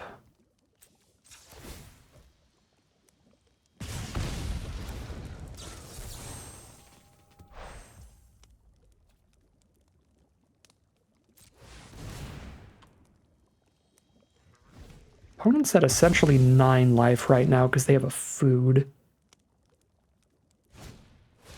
Oh, this is going to be such a good firebolt. Oh my god. Just counter a Knightly Valor too. Wow. Yeah, there's the concession. They are so over it after that one. That was gross. Real nice stuff from the burn spell in response to their cards targeting their creatures to just fully counter it. They don't even get the 2/2 vigilance off of it. Things are just lining up super well today, and we are now 4-0 as we head into game number 6. Here we are now for game 6 with what is a bit of a sketchy hand, really relying on sleight of hand to hit something good here, but we're also on the draw, so we are going to draw on our first turn. I'm going to keep it. Sleight of hand plus on the draw means I think it's kind of reasonable to try to dig into the red source off of those two factors combined. And this is a great defensive hand if we hit the red source with multiple ways to clear out 1 toughness creatures against more aggressive decks, and we did immediately hit the red source. And then we have a firebolt to clear out any bigger creatures later. Beautiful stuff. Find a quick study or evolving wilds. I am going to want a 4th land, but quick study just puts me up a card, probably finds a land and a non-land on average. 3 mana is already enough to cast everything in the hand at least. Just won't be able to do 2 spells in 1 turn ever. This might be greedy, but I'm going to take a quick study. I mean, it probably just is greedy, but I am Wario. He is my spirit animal. Ooh, an extraordinary journey. Okay. Another hand where I have so much stuff to do with my mana that I don't think I'm going to have time to play around with pest problems, so we just jam out a 2/1. Maybe get a bit of damage in with this, maybe draw some removal with it. Happy with it doing anything, basically, as long as they don't just like jam out a 2/3 and then it doesn't do anything all game.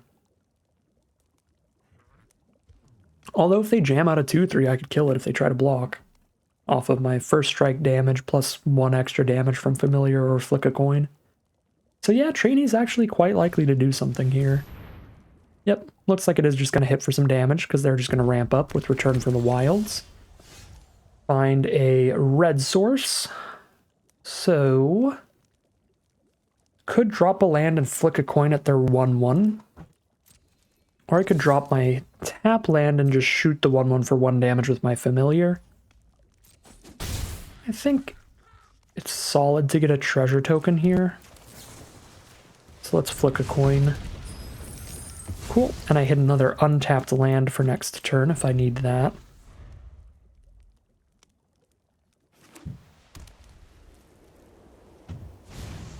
Tempest Heart is the play. 3/4 trample that can keep getting bigger as they cast high mana value creatures. We will exile that eventually. I don't think I need to exile it right now. But that is definitely a great target for Extraordinary Journey once it gets larger. I could also just Firebolt still, because Firebolt's big enough to kill it. Do that before they play any more creatures. Pretty fine. And then when they play like another big dork, we Extraordinary Journey that one instead. Yeah, we're doing pretty fine to do that. Just play a tap land this turn like Spire or Evolving Wilds. I think that's chill.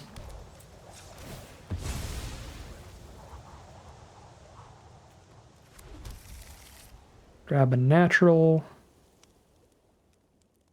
off-color source here.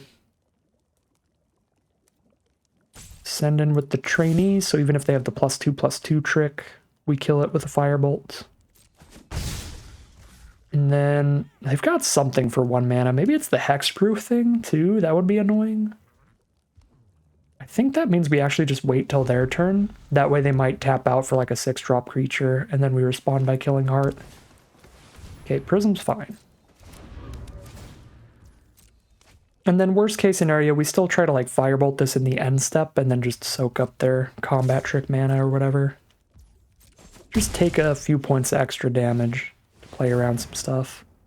Stockpiling Celebrant for a Prophetic Prism to draw another card. That's annoying. Turn it into a Scry 2 draw card is a very good deal.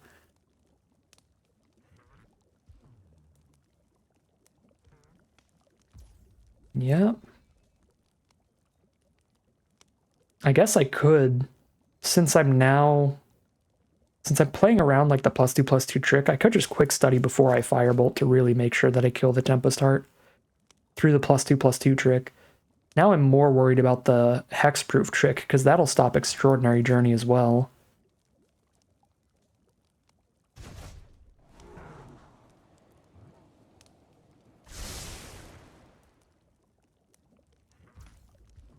Okay.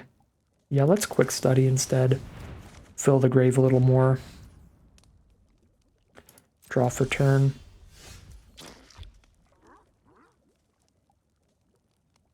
One mana up. They have a prism, so it can be the 1 mana +2/+2, or the 1 mana hexproof, put a roll on it and everything. If I Extraordinary Journey the Celebrant, then they can pick up another prism and draw another card off of it later. So I almost feel like Extraordinary Journey just for Tempest Heart is the best Extraordinary Journey line, but it plays poorly against them having the hexproof trick here. I think while they're down to 1 mana, I'm going to try to firebolt the Tempest Heart. And if it's the +2/+2 trick, I can still kill it. Okay, if it's nothing, then it just dies. And then this way, if it's the hexproof trick, then my journey doesn't get like got by that. Cool. So we're chilling.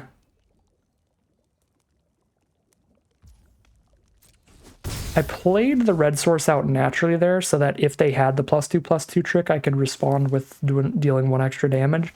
But I now realize I should have still played it post-combat, because if they did the hexproof trick, I could still do this at sorcery speed after playing another mountain, and it would have been better to play Evolving Wilds or Restless Spire this turn if I didn't have to use Blow Off Steam there. So that actually ended up kind of awkward. Not the best sequencing of mana there.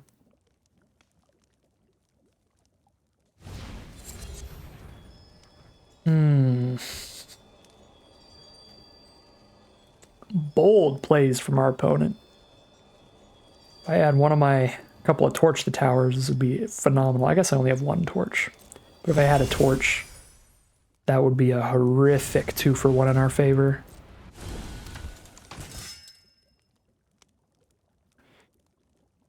So that's a bummer.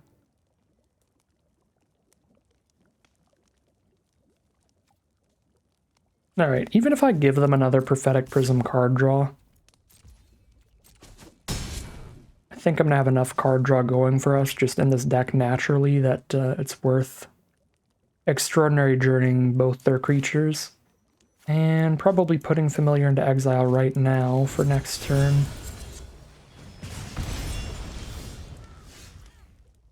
So, Journey.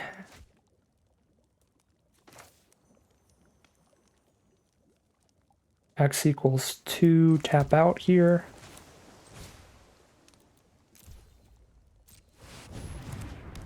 Crack the treasure.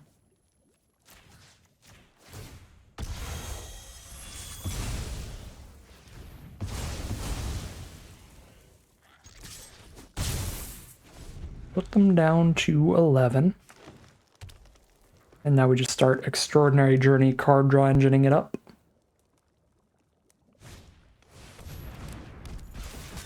Celebrant. Pick up another prism. We draw a card and they draw a card. A fair trade. Find a second firebolt. That is beautiful. They are going to probably use the Besotted Knight here too. Get their roll token while they don't. Let me draw another card. Although this only triggers when they're casting creatures, so the spell half of Besotted Knight wouldn't draw us another card anyway. Okay. Picklock Prankster. 20 cards left with Extraordinary Journey on board. I always get sketched out when I see that kind of stuff. Let's just play the Familiar. I'm gonna hold double blue, because I haven't hit my double blue counter spell yet. Yeah, I guess I only have one white spell. Okay, we hit another Firebolt.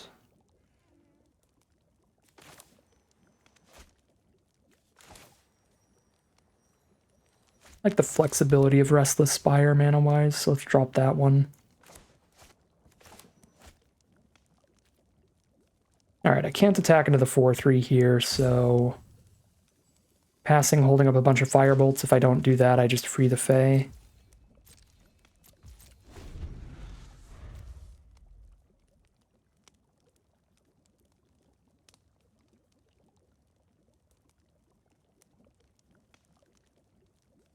And then we just try to start doing a ton of damage with Frolicking Familiar.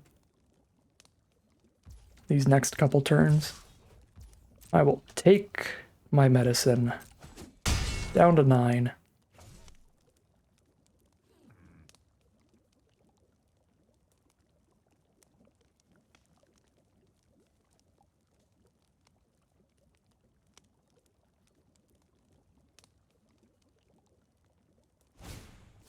Brave the Wilds. Turn a land into a 3-3. Cool with me. Blow that up with a Firebolt. Find a blue source. That is less cool. But they already have a bunch of prisms, so I don't think that actually really changes things. Troublemaker Oof. To exile the Extraordinary Journey. Annoying, but now I don't have to worry about milling, so... You know, you take the good with the bad.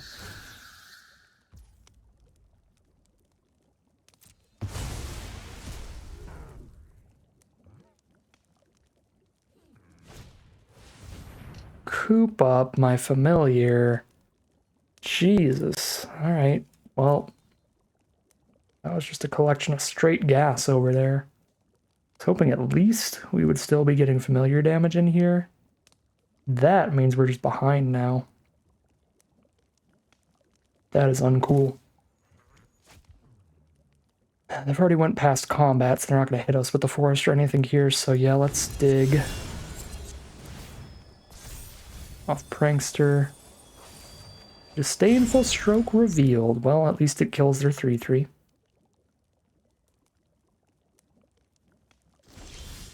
Find the catapult. Alright, there's a new win condition for us, I would say. 4 mana up after playing catapult. I can drop that in a 2-drop. Still holding up,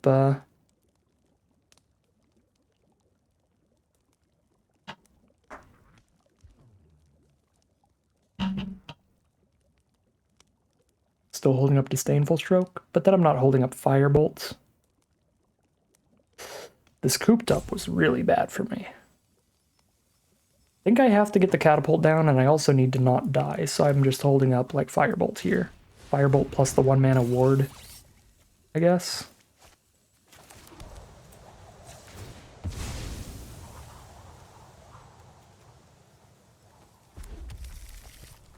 Do I just do it while they're tapped out?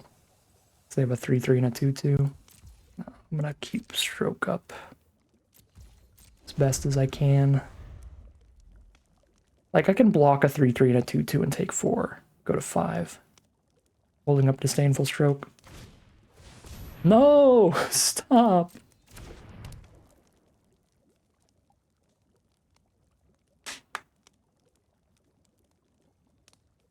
The double cooped up. these last couple turns is filthy. Now I have to just do this right now and hope for the best off it.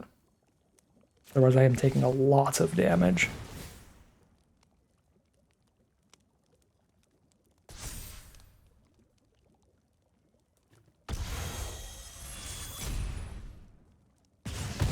Does resolve. That is good. And I trade into the oof and take 3 down to 6. And they do resolve their 3/3 while they know I don't have stroke up.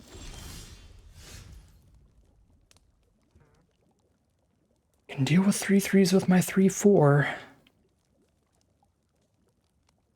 8 mana is enough to play the attendants and hold up the stroke or burn spell.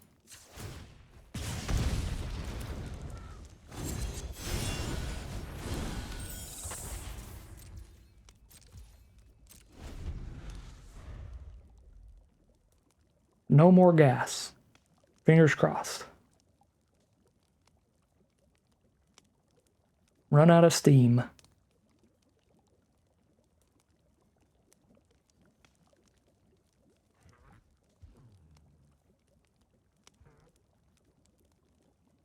Because if they are out of steam, we have locked up the board state.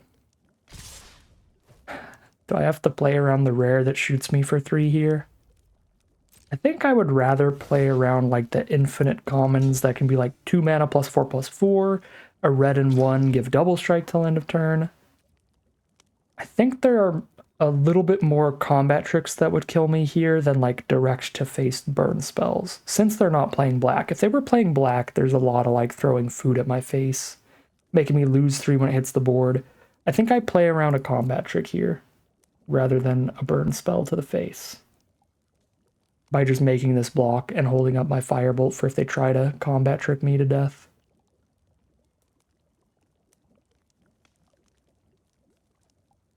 Play around Titanic Growth, play around the double strike red card.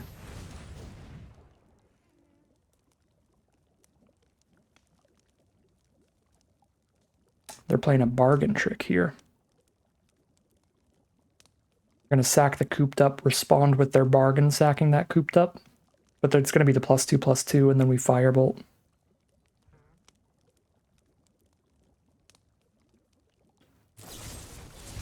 Oh, it's the Kellen's Light Blades?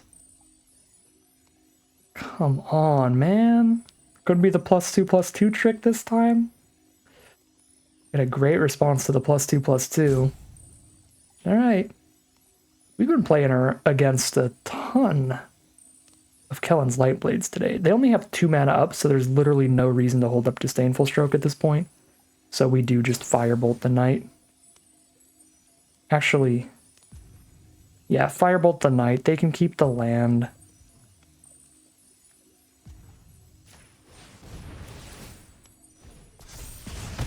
So that I take 0.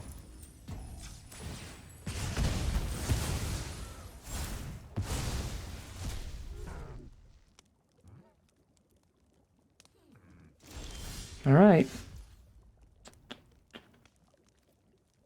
Now I just drop everybody? I guess I can Restless Spire them if I have enough mana. Poke them for 2 and scry 1. Cost me 2 mana, is that going to be worth it? Let's see.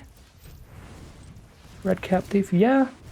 I think that's probably better than just playing Picklock Prankster right now. 2 damage to them and scry 1 right now.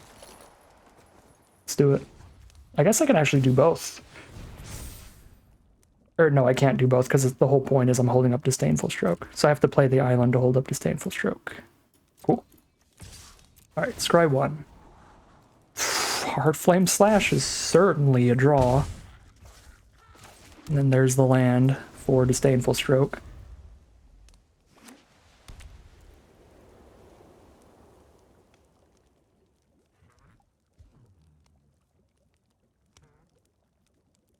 If I hit them for 4, or maybe dead, the 3 mana value Grove's Bounty, that is how you gotta do it. Very smart.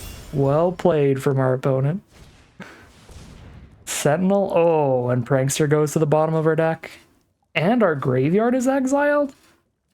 Yikes, that's actually a really good rare against our deck. It's also 3 mana value exactly. Disdainful Stroke's been pretty terrible.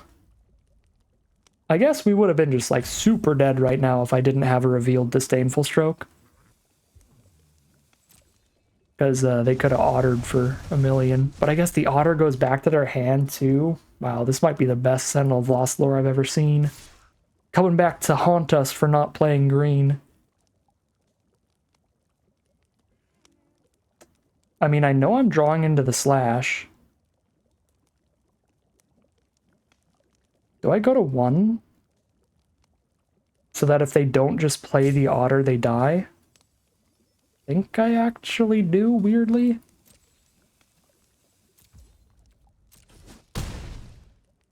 Please don't play the otter. Oh! Do we kill them due to their greed and hubris? Or do they have interaction here and we just die? I mean, we definitely die if we're playing on blocks. Right, because I just chump all day long. This way, if they don't have an instant, they just die.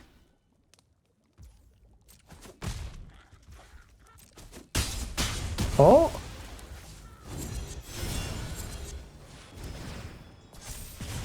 Let's go! Destroyed by their hubris they are. Although, that's also, I think, like the one red burn spell in this format that shoots face directly, so...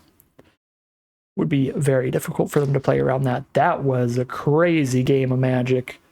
Wild stuff today, all around, but we remain undefeated. We are now like 5-0 as we head into Game 7. Here we are now on the play for Game number 7. We have perfect mana without the Evolving Wilds. This just grabs that second blue source.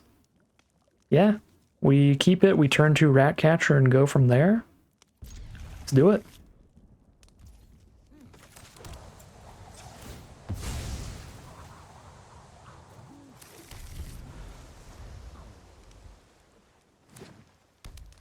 Our opponent's on green, see if they got that turn 1 Brave the Wilds. No, turn 1 Bakery Raid, the adventure on Hollow Scavenger, which is a very sweet card.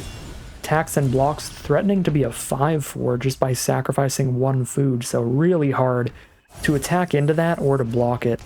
Oof, turn 2 Witch's Vanity for the 3-for-1 removal spell. 2 of these things aren't like a full card, just a food token and a roll, but still an immense amount of value off of that removal. Play our planes, holding up our Quick Study or Flick a Coin or Heart Flame Duelist for whatever they do. They just tap out into the Scavenger, so they can try to get a Wicked roll onto that, and we will shoot it for 3 to make sure that they are not getting that last bit of value off the Witch's Vanity. Okay. Now I can drop a Heart Flame Duelist or draw 2. It's a little more mana efficient to just draw the 2 here, but I do like getting a creature on the board. Although they're going to have 4 mana up next turn, it's not that likely that a 3/1's going to attack particularly well regardless, so let's actually be a little weird, be a little mana efficient, and just get my draw 2. Right, I feel like the general play pattern is going to be me playing my 3/1 and then them just having like a 1/1 or a 2/2. Or something even worse like a Hollow Scavenger that can just freely block it as like a 5/4. So I think this played out fine.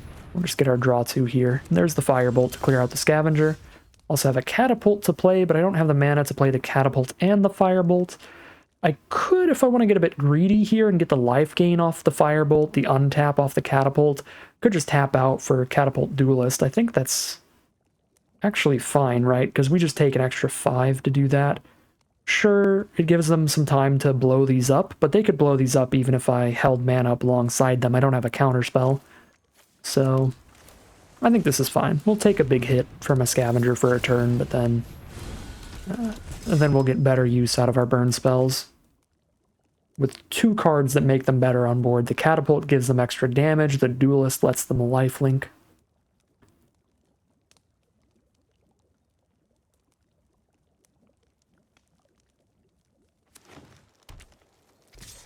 Alright, obviously no blocks for the Scavenger. because it's threatening to become a 5/4. There's a Root Rider Fawn, which is probably redundant at this point. Alright, I think Archive Dragon is fine against green-black. If they've got big removal for it, they've got big removal for it. They're not going to have a counterspell for it here.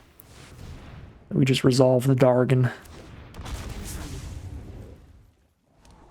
And scry out of any extra lands, and Grabby Giant's actually a pretty sweet draw.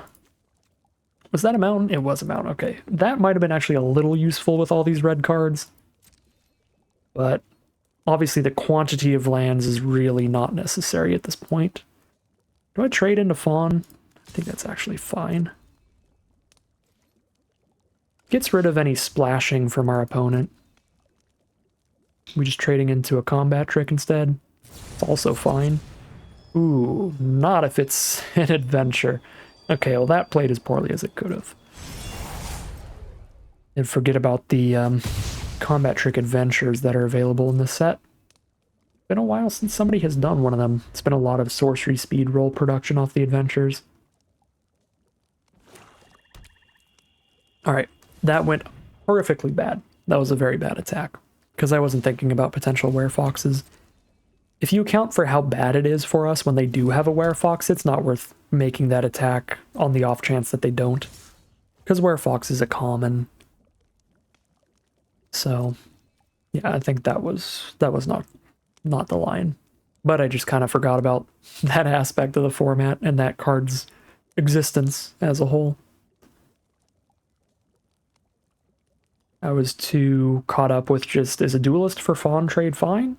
The answer is yes, but that was not just a straight trade. They had some mana up.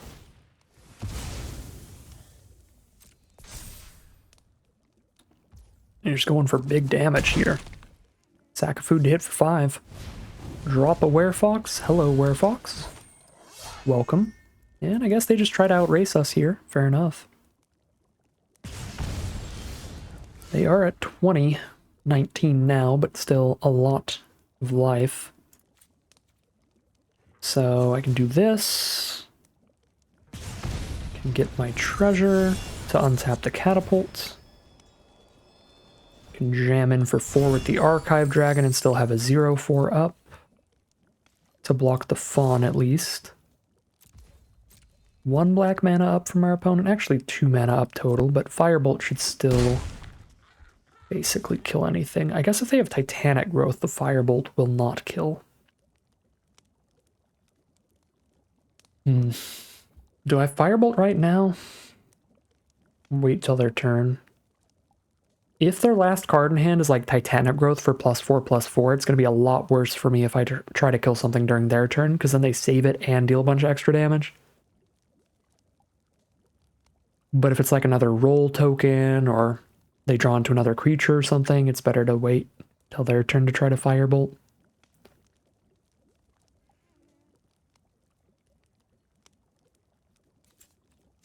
I think I'm just going to try to Firebolt the Werefox right now.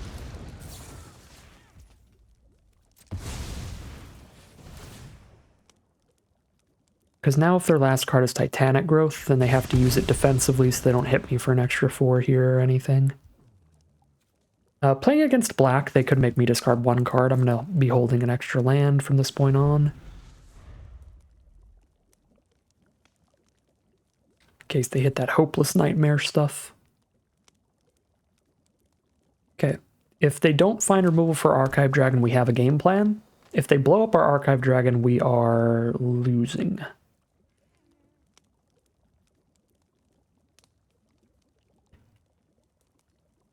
And it looks like they might have removal for Archive Dragon.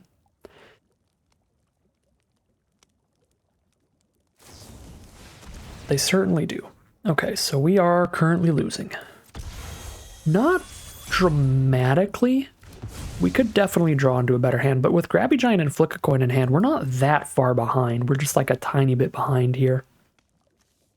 Actually, considering the fact that that soaked up all their mana so they couldn't eat a food and attack with Scavenger here, I think we're actually even, and we're the first one to draw a card, so we're actually in the lead by a tiny bit.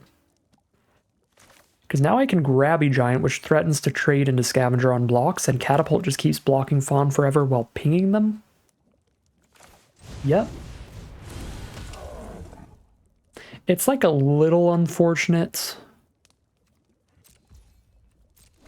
that I have to just trade Giant into Scavenger here because it could be such a big card draw engine in a top deck war. Maybe it is worth letting the Scavenger in because of that, if they do declare an attack here. Probably is. We have 12 life to spare. This is going to be 5 damage.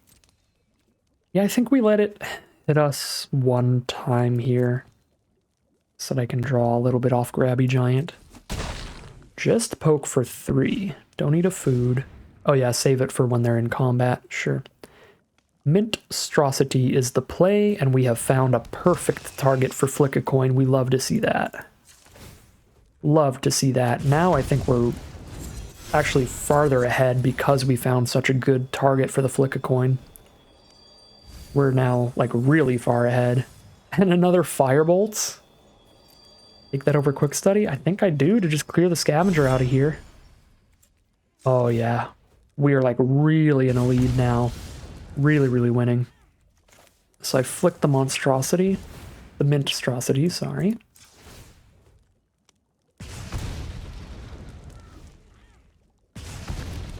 Draw into a Restless Spire. Still have the mana up for that Firebolt. I have to spend the treasure, but yeah, we'll play another red source here. And we're definitely going to just hit them with Grabby Giant. They don't have good blocks. Our Catapult blocks their Fawn. Our Firebolt kills the Scavenger. Probably just do this now in case they have the Hexproof trick in their deck. Does mean they get to keep more food. Although I don't think they were going to be sacking any food on attacks here anyway. Alright. They actually do have the life total lead, but I think our board plus Picklock Prankster in hand basically are much better. Mainly the Grabby Giant is the really big deal here. So if they just top deck one removal spell like a Candy Grapple or something, things could still get back in their favor pretty quickly. Because if they kill the Grabby Giant, we no longer have the best mana sink on our board. That can just guarantee solid draws. Well, make them have a combat trick here. If they want to get free damage in. Alright, just a 3/3, then they sack creature to grab any creature from their deck. Ooh, and then they get a big trample attack. That's kind of scary. If they don't have any like bomb creatures in their deck, Chapter 2 is hopefully not that bad, but they're probably going to sack Root Rider Fawn and find a Hamlet Glutton or something. And that's not going to be a good time for us at all.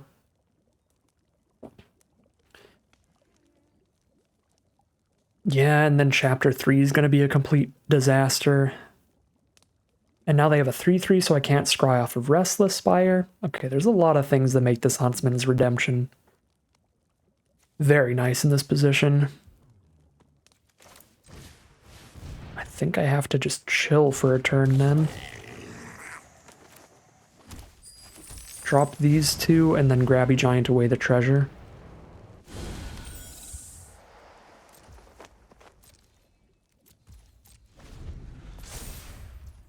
Let's hope no turning that Root Rider Fawn into a Hamlet Glutton or something, but they probably are. And I don't have the counterspell up.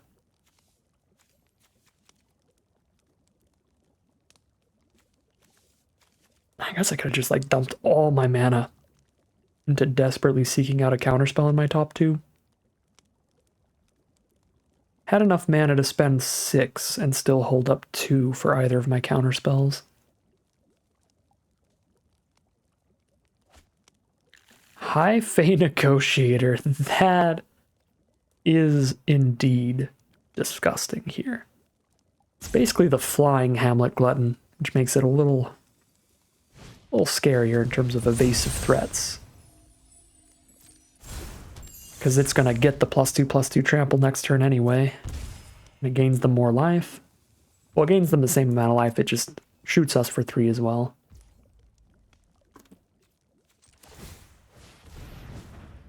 Alright, let's get some goodies. Let's get some goodies, Grabby boy.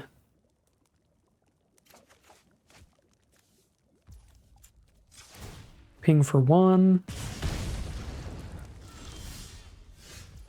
Land off a Grabby Giant, land for turn.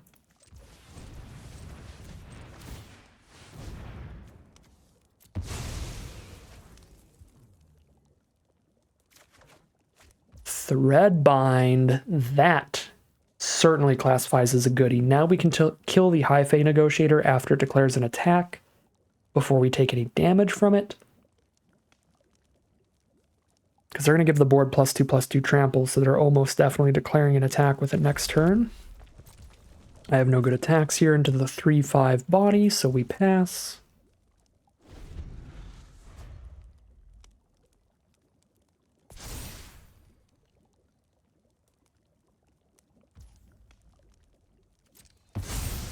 Alright.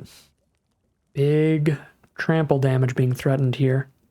10 power with trample on their board.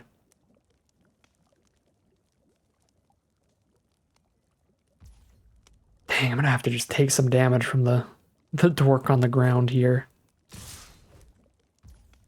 I guess I could put the catapult under the bus just to not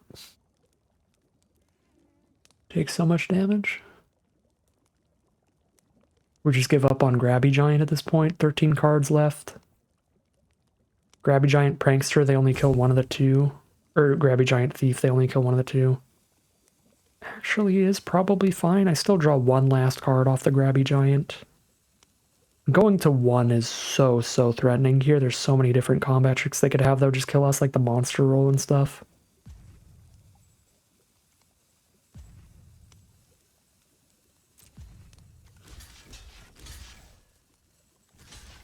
I think we do this.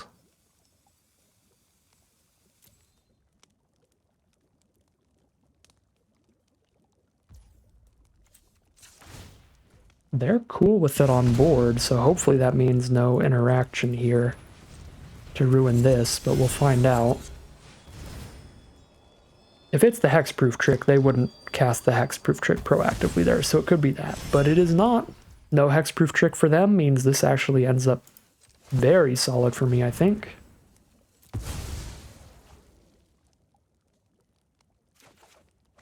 Another land off Grabby Giant. We do have to hit them eventually. There are 17 in the deck. Sometimes they're just going to clump like that. Alright, just a land. Looks like they're clumping for our opponent as well, and that means we just got a full just board state with nothing from our opponent. We get to hold up Ice Out for the rest of mankind.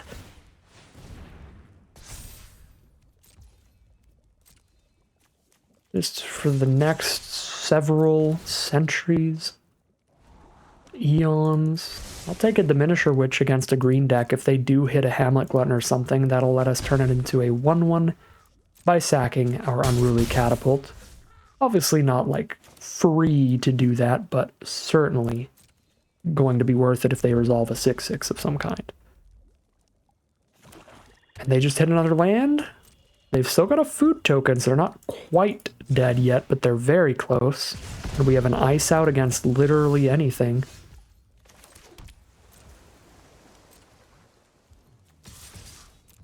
Make them sacrifice that last food. They go to 6, but then they take 3 to go back down to 3 life. Here's our flyer while still holding up the Ice Out. Another land for our opponents. Alright.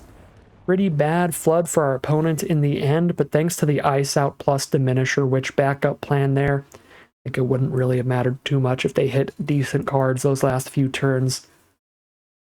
Very, very nice, very close game there yet again, and we are now 6-0 as we head into game number 8. Alright, here we are on the play for game 8. Pretty excellent mana, no White Source for Duelist, but we just need the Heart Flame Slash, and we're happy with that, so I'm going to keep this here. Sleight of Hand fills that grave nice and quickly for our 3 Firebolts.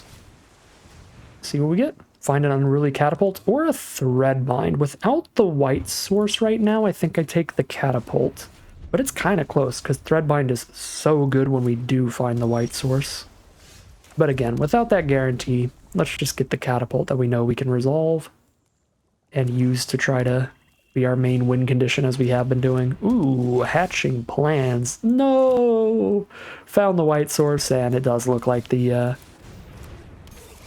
removal spell would have likely been preferable, but Catapult still comes out this turn. We can't Disdainful Stroke a 4-drop right now because they can't cast a 4-drop with 3 mana up, so we are free to resolve this Catapult, get our damage going, and they're going to do the same with Dream Thief. We're just going to start chipping away at each other for 1 damage a turn. They're on Grixis, blue, black, and red here. Mill another red source off of the Dream Thief. Okay. 2 mana to play around with while holding up Disdainful Stroke. I think I would rather just get rats off of the trainee if it comes to that. We're just going to keep pinging ourselves for 1. If I don't Disdainful Stroke, then I'll use a rat catcher in the end step. Also, if I don't use my my 3 damage burn spell off the Heartflame Duelist. Sweet Tooth Witch cannot Disdainful Stroke that. I can Duelist that for 3, which I think is pretty reasonable, so we'll likely do that. Alright, end step. Poke for 1. Shoot the Witch. Poke for 1. Draw into not a land, but I can still hold up the Disdainful Stroke alongside the Duelist, so we resolve this and hold up Stroke. Still pinging for 1 a turn with Catapult, as they are doing with Dream Thief.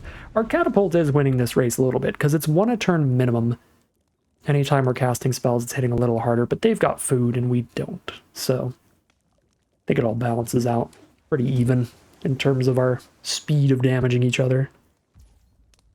Alright, take my 1 Dream Thief damage again. Stealing my life total slowly but surely. No! We're going to hold it off to keep Duelist off.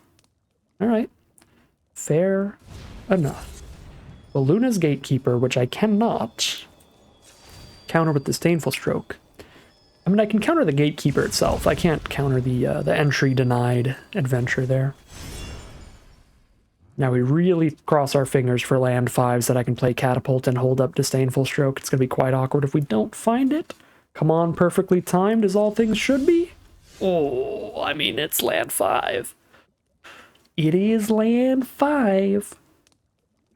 Now they could have their own counterspell up. Counter unless I pay 3, since they have a fairy on the board. Probably just hold up Stroke. I'm a little greedy. I'm kind of interested in exiling the Dream Thief. And then they cast Gatekeeper next turn, we draw a card. Then whenever they cast Dream Thief, we draw a card, so on from there. But it feels almost definitely better to just hold up a Disdainful Stroke. I think I have enough blue cards in hand here. I should grab another blue source, but it's kind of awkward. Then I can never do 2 red spells. I don't know. All of my double blue spells in hand, my Extraordinary Journey and my Archive Dragon, are the kind of spells that I can afford to just play that as my only spell for the turn. So I am actually going to take another red source here. So we might find an opportunity to play 2 red spells in 1 turn later, like the Pest Problem and the Trainee or something like that. I do really like how if I get Journey down now, then when I play my Trainee or my Attendants out of exile, I'm drawing extra cards. I'm just like mentally trying to talk myself out of just tapping out for Journey right now against the 3 open mana.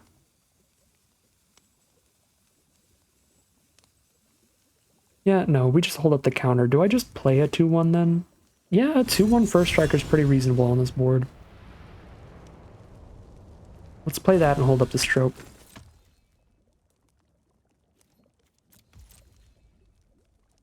They have a rat out, they get to kill the Trainee instead of the Duelist, but I think if they had a rat out, they probably would have killed Duelist by now.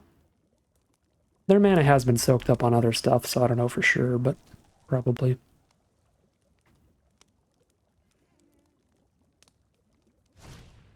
Bitter Chill. Alright. Spend a full-on removal spell against the Trainee. That's fine. As long as they're not killing it with Flick a Coin or Rat Out, something that gives them a ton of extra value. But they are just constantly holding this blue mana up, so fairly convinced that they're holding up a counter. Which means I still don't want to Extraordinary Journey. Now's a fine turn to use Obir's Attendants to try to beat the Dream Thief, then they counter the Attendants. That actually plays really badly for me, right? I try to Attendants Dream Thief, they ice out this. This is fully gone. Duelist trades into Dream Thief, which is a trade very far down. And then they crack the hatching plans too, because they bargain it for the ice out, if that's what it is.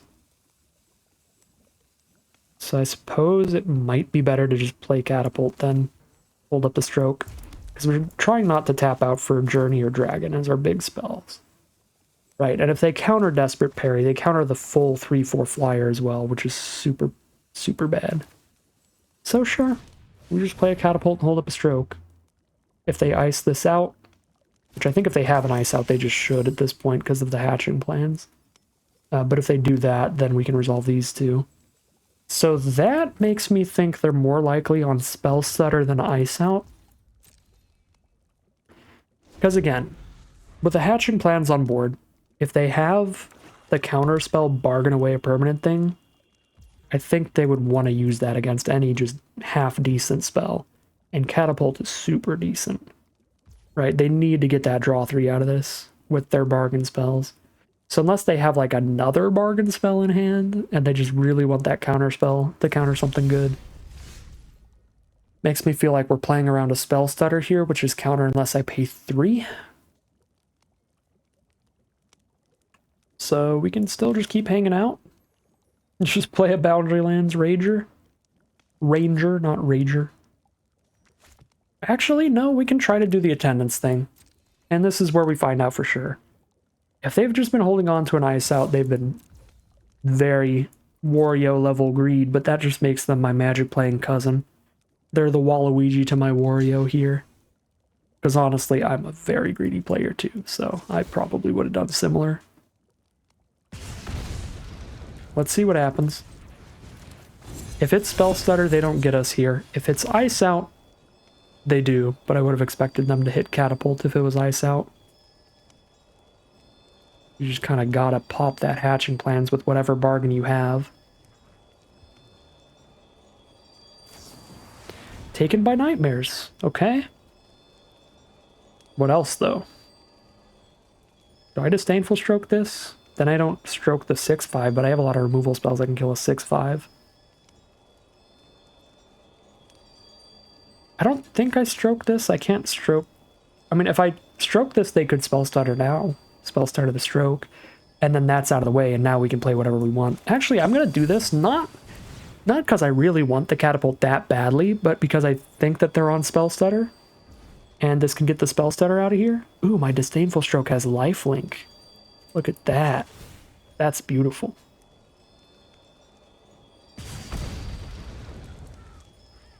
You ever cast a counterspell with lifelink before? They're not on...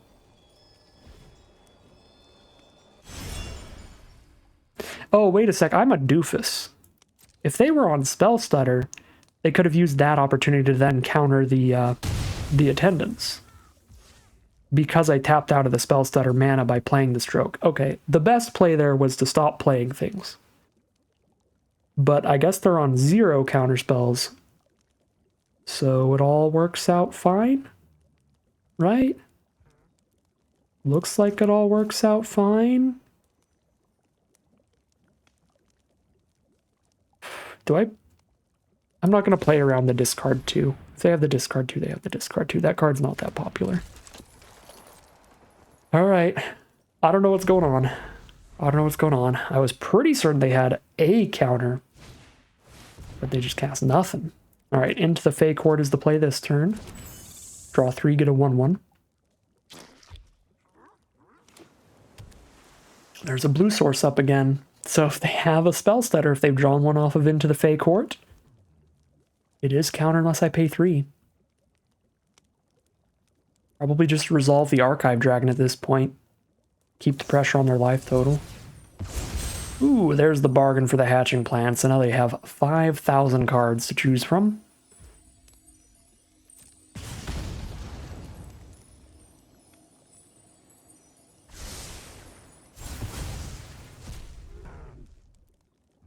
I don't really want an Extraordinary Journey, just a token here. So I'm going to hold on to that. I'm going to play the Archive Dragon. Go for damage. Baronati Lifelinker. Okay, now I kind of want Extraordinary Journey, because I don't want them to have lifelink sitting around on board. But now I can hold up an Ice Out. Ice Out is actually a really awkward draw here, because we can't do anything while holding it up. So I don't think I can convince myself to do that. We have an Attendance in Exile already. Let's just go full value off this thing. Just permanently kill their fairy token and exile the Naughty to make them recast it. Ooh, I could. Hold on a second. Could hit my own trainee to recast it. They can't draw the Bitter Chill card here. Actually, let's do that. And that's just more card draw overall. And this fairy can't block, and I have multiple 1 damage burn spells that can kill it if I draw onto them.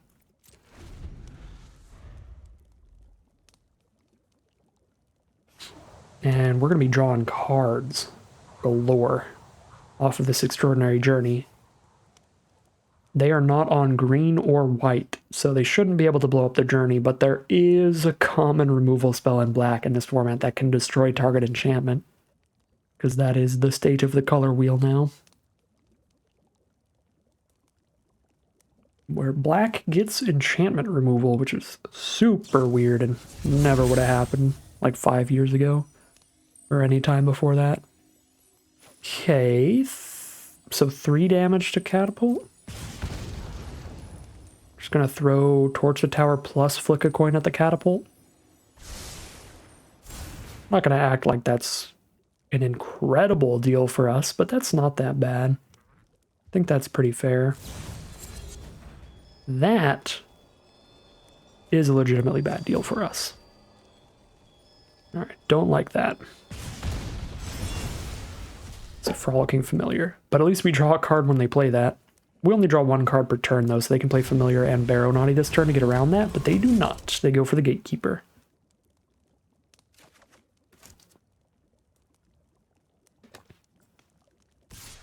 Draw our card, take our 1 damage in the sky. Got the triple Firebolt still in this deck. We've drawn 0 copies of that. Those would be our incredible draws here. That's what we're really looking for. So, full Ratcatcher Trainee Greed time, probably. Well, I guess if I get the rats, again, this only triggers when my creatures hit the board. So if I get the rats off of Ratcatcher Trainee, it doesn't draw me a card. But I have rats to sack to Ice Out. I don't want a Quick Study because I want to hold up Ice Out, but I don't even know what I'm countering at this point.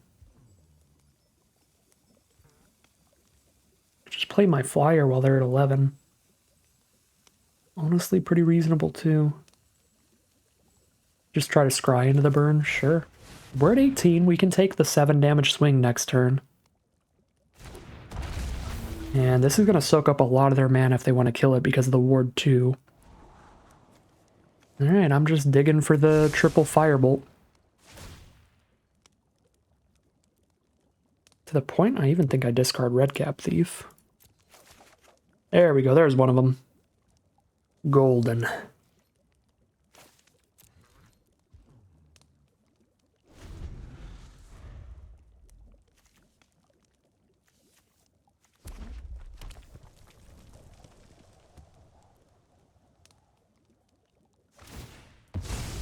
Evolving Wilds is getting cracked. For another swamp. Just the full Grixis from our opponent.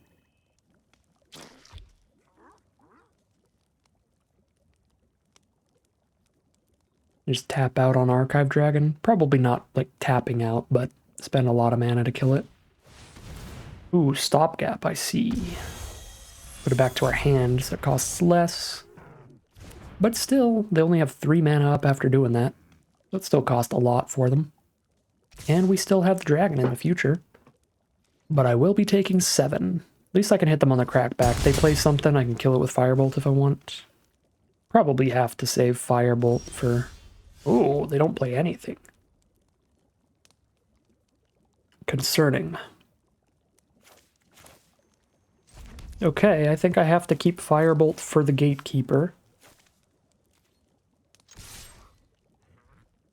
So we're on Ice Out, whatever they play pre-combat. If they play something pre-combat, if they don't, I have to quick study into Firebolt Gatekeeper. Alright, yeah, can't stop that. That's an ability. We go on to 8, draw a card. Please cast something pre-combat. I will love you forever. They don't cast something pre-combat, so I have to quick study Firebolt and hope for no counter. Find a Torch the Tower too, so at least I can kill the fairy if this doesn't resolve.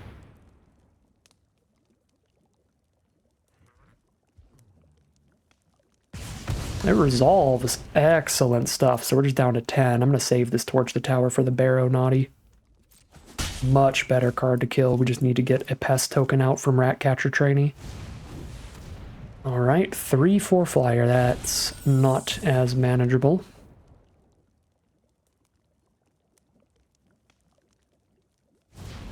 Play the Frolicking Familiar. We draw a card when that resolves.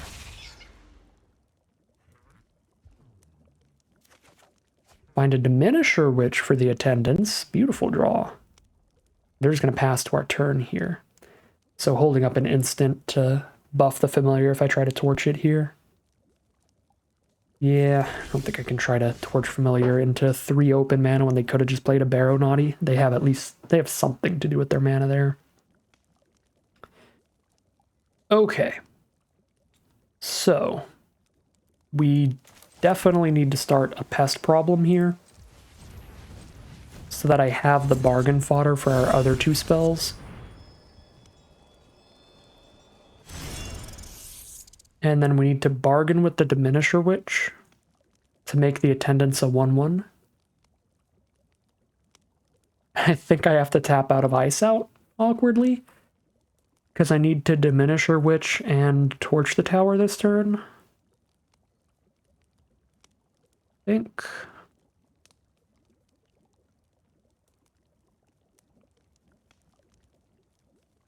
Yeah, I mean, it feels like that's the line. I guess since Boundary Lands Ranger can't block anybody anyway, we jam in with it.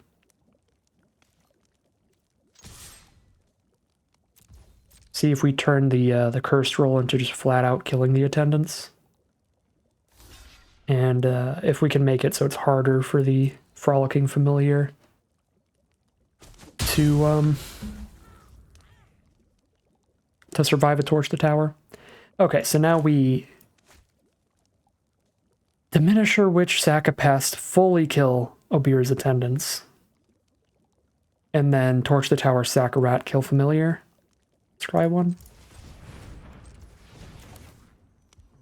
Tapped out of Ice Out, which I hate, but I think I have to Torch here. It's just a lot of flyers over there.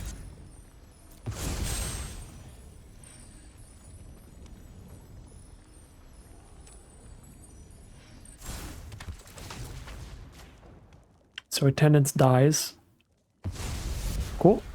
And let's see if they have 2 instants or not. Maybe it's better to just unbargained shoot the 1/1. But I'm hoping it's just 1 instant here. It'd be pretty hard for it to be 2 at just 3 mana.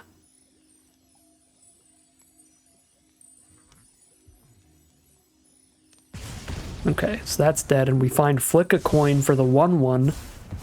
Good draw is good, but we're tapped out. Whatever they play resolves here. No Ice Out available.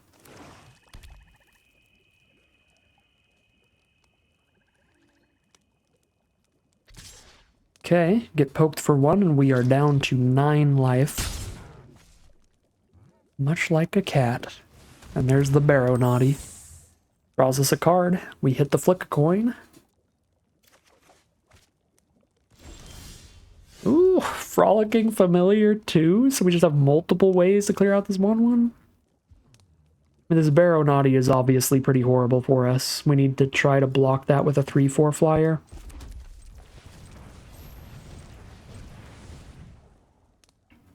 have the mana up to do Flick a Coin and Ice Out. Oh, that's so good. Okay, so Attendance to trade into Barrow Naughty.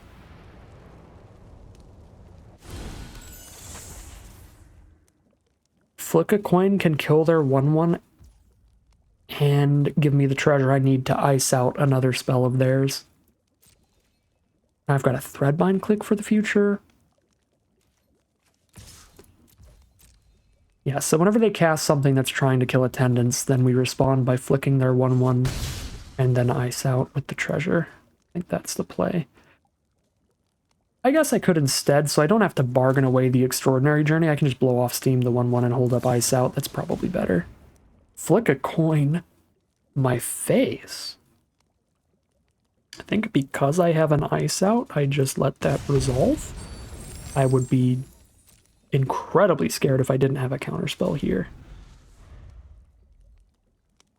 But we also just don't have a lot of 1/1s. There's a Ratcatcher trainee, but they can't wait forever for that to be cast.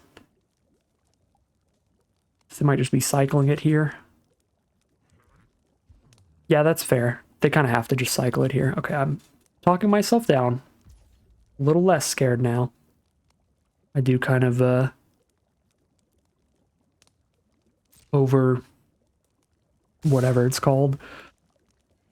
I get bonus levels of scared that I shouldn't be. There's some much better word for it, but it's like apocalypsing or something. It's like thinking that the world is ending when small things are happening. I do that a lot. There's a term for it, but I forgot.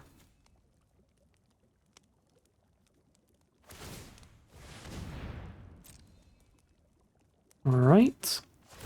Yep, buff the Barrow Naughty so that it'll trade into the Attendants. I would like to kill the other fairy so that they don't get the life gain.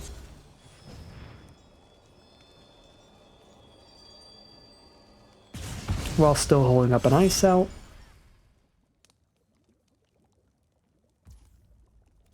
Alright. Trade is sweet here. We're so far ahead on cards. Extraordinary Journey just doing its thing again. They've got 4 mana up.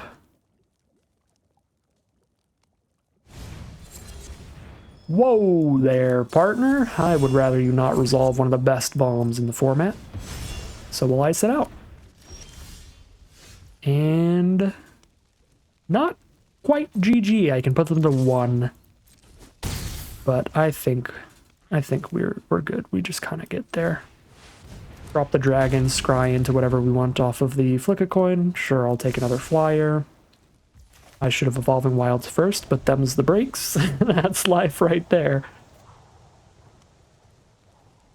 So we don't crack Evolving Wilds till next turn if I want to keep Prankster, but honestly, I think shuffling it away is fine. Not the greatest card on top, but that's going to do it. Excellent. Excellent run for today's deck, and an incredibly long one. Arena heard that I don't like playing blue in this format, and was like, alright, we'll make sure to give you as long with this deck as possible. We're going to give you 8 games. Technically, we could have went 7-2-1 with our 1 tie. That would have been as long as possible. We could have played, 10 games total because we tied in one of them? But still, 8 games to get a 7-0 run. That does not happen often, but we got a tie in there thanks to our opponent's aggressive Rankles prank play, which was hilarious. I mean, it was their best play. It was what they should have done. A tie is better than a loss. It makes it so you get to play more Magic. You don't get kicked out of the tournament as quickly, or the event queue, whatever you want to call it. So, yeah, this was a real long one. This was almost a 3-hour long recording session. It will obviously be edited down a little bit with the gaps in between rounds, stuff like that. But this was a spicy one. Any of you who have been enjoying blue in the set and are a little sad that I've been generally avoiding it because I'm not a big fan, we found the draft pod, we found the deck. This is my first, I would say, really good blue run. I think it's my first 7-win run. I think it's my first trophy run with a blue deck, and it is definitely my first undefeated run with a blue deck. So really happy with how this deck played out. Really loved the quick studies alongside the instant speed counters and removal. Again, the wider the variety of things that you can do at instant speed, the better they all become. Because one of the issues with them is sometimes you just like hold up your instant and then you don't have an opportunity to play it. You're always going to have an opportunity to do something with your mana if you have a quick study up. Because then it's like, okay, if they try to like buff one of their creatures with a roll token, we can firebolt it and get the 2-for-1. If they try to cast a really good spell that needs to not resolve, we can ice out on it. And if they don't do anything, we can just quick study. Or they do something that doesn't matter that much, we can just quick study. So that was frequently very, very nice for us. Being able to have like a combination of instant speed burn, instant speed card draw, and instant speed counters, whatever 2 or 3 of those kind of cards. So that feels like one of the most important things to these blue-red control-y spellsy kind of decks, and finding the balance there can be really difficult, and I think it's one of the biggest issues with a lot of my other blue decks that I've played here.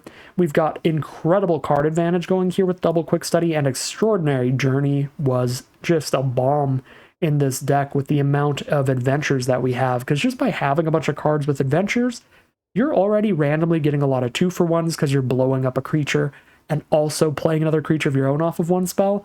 But when you're getting that kind of 2-for-1 and drawing a card, you're just turning everything to like a 3-for-1.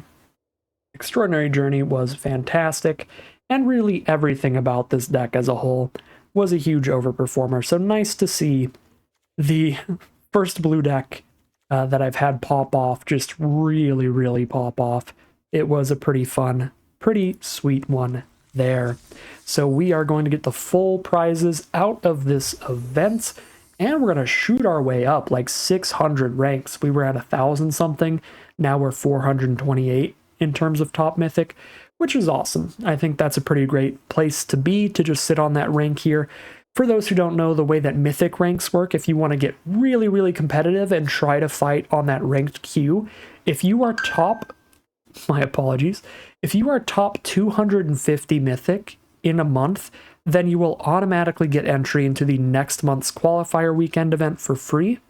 If you're top 1,500, so if you're between 1,500 and 251st place, you'll get 20 play-in points instead, which is enough to play a qualifier play-in event for free, which is the event that gets you into the qualifier weekend if you didn't get there naturally. So when next month's tournament is a standard tournament like it is right now, where it's a format I don't really want to play that much, I prefer to actually be top 1,500 than top 250, so I can just get the play-in points to play in a qualifier play-in event that's going to be limited in a different month. So that's why I'm probably just going to sit on the rank here, play some traditional drafts, and maybe some bot drafts on the alt account, because we have Brothers War drafts coming back to Arena. So lots of spicy stuff in the near future, and if you're interested in just competitive Magic, just because next month is a standard month doesn't mean that there isn't going to be sweet stuff coming up. The qualifier play-in event is happening again this weekend, probably tomorrow or the day after by the time this video comes up. So we'll be playing more Wilds of Eldraine competitive sealed there.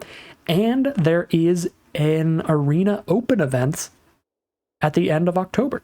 So more Wilds of Eldraine competitive limited there. So still some sweet stuff like that on the horizon, but until then, just going to be jamming out more drafts like this. I have already rambled on long enough in a draft that's already taken almost 3 hours. So without further ado, that is going to end today's video. As always, I'd like to thank my patrons and YouTube members for all of their support, as well as you just for watching the video. If you enjoyed this video and you'd like to see more like it, you can always like, comment, and subscribe to tell the YouTube algorithm to send you some more on your recommended feed. If you'd like to catch me live, you can check me out at the Twitch channel in the link in the description below. And if you'd like to support the channel directly, you can check out the Patreon link in the description below. But other than that, as always, thank you very much for watching, and I'll see you again soon for some more Magic Arena.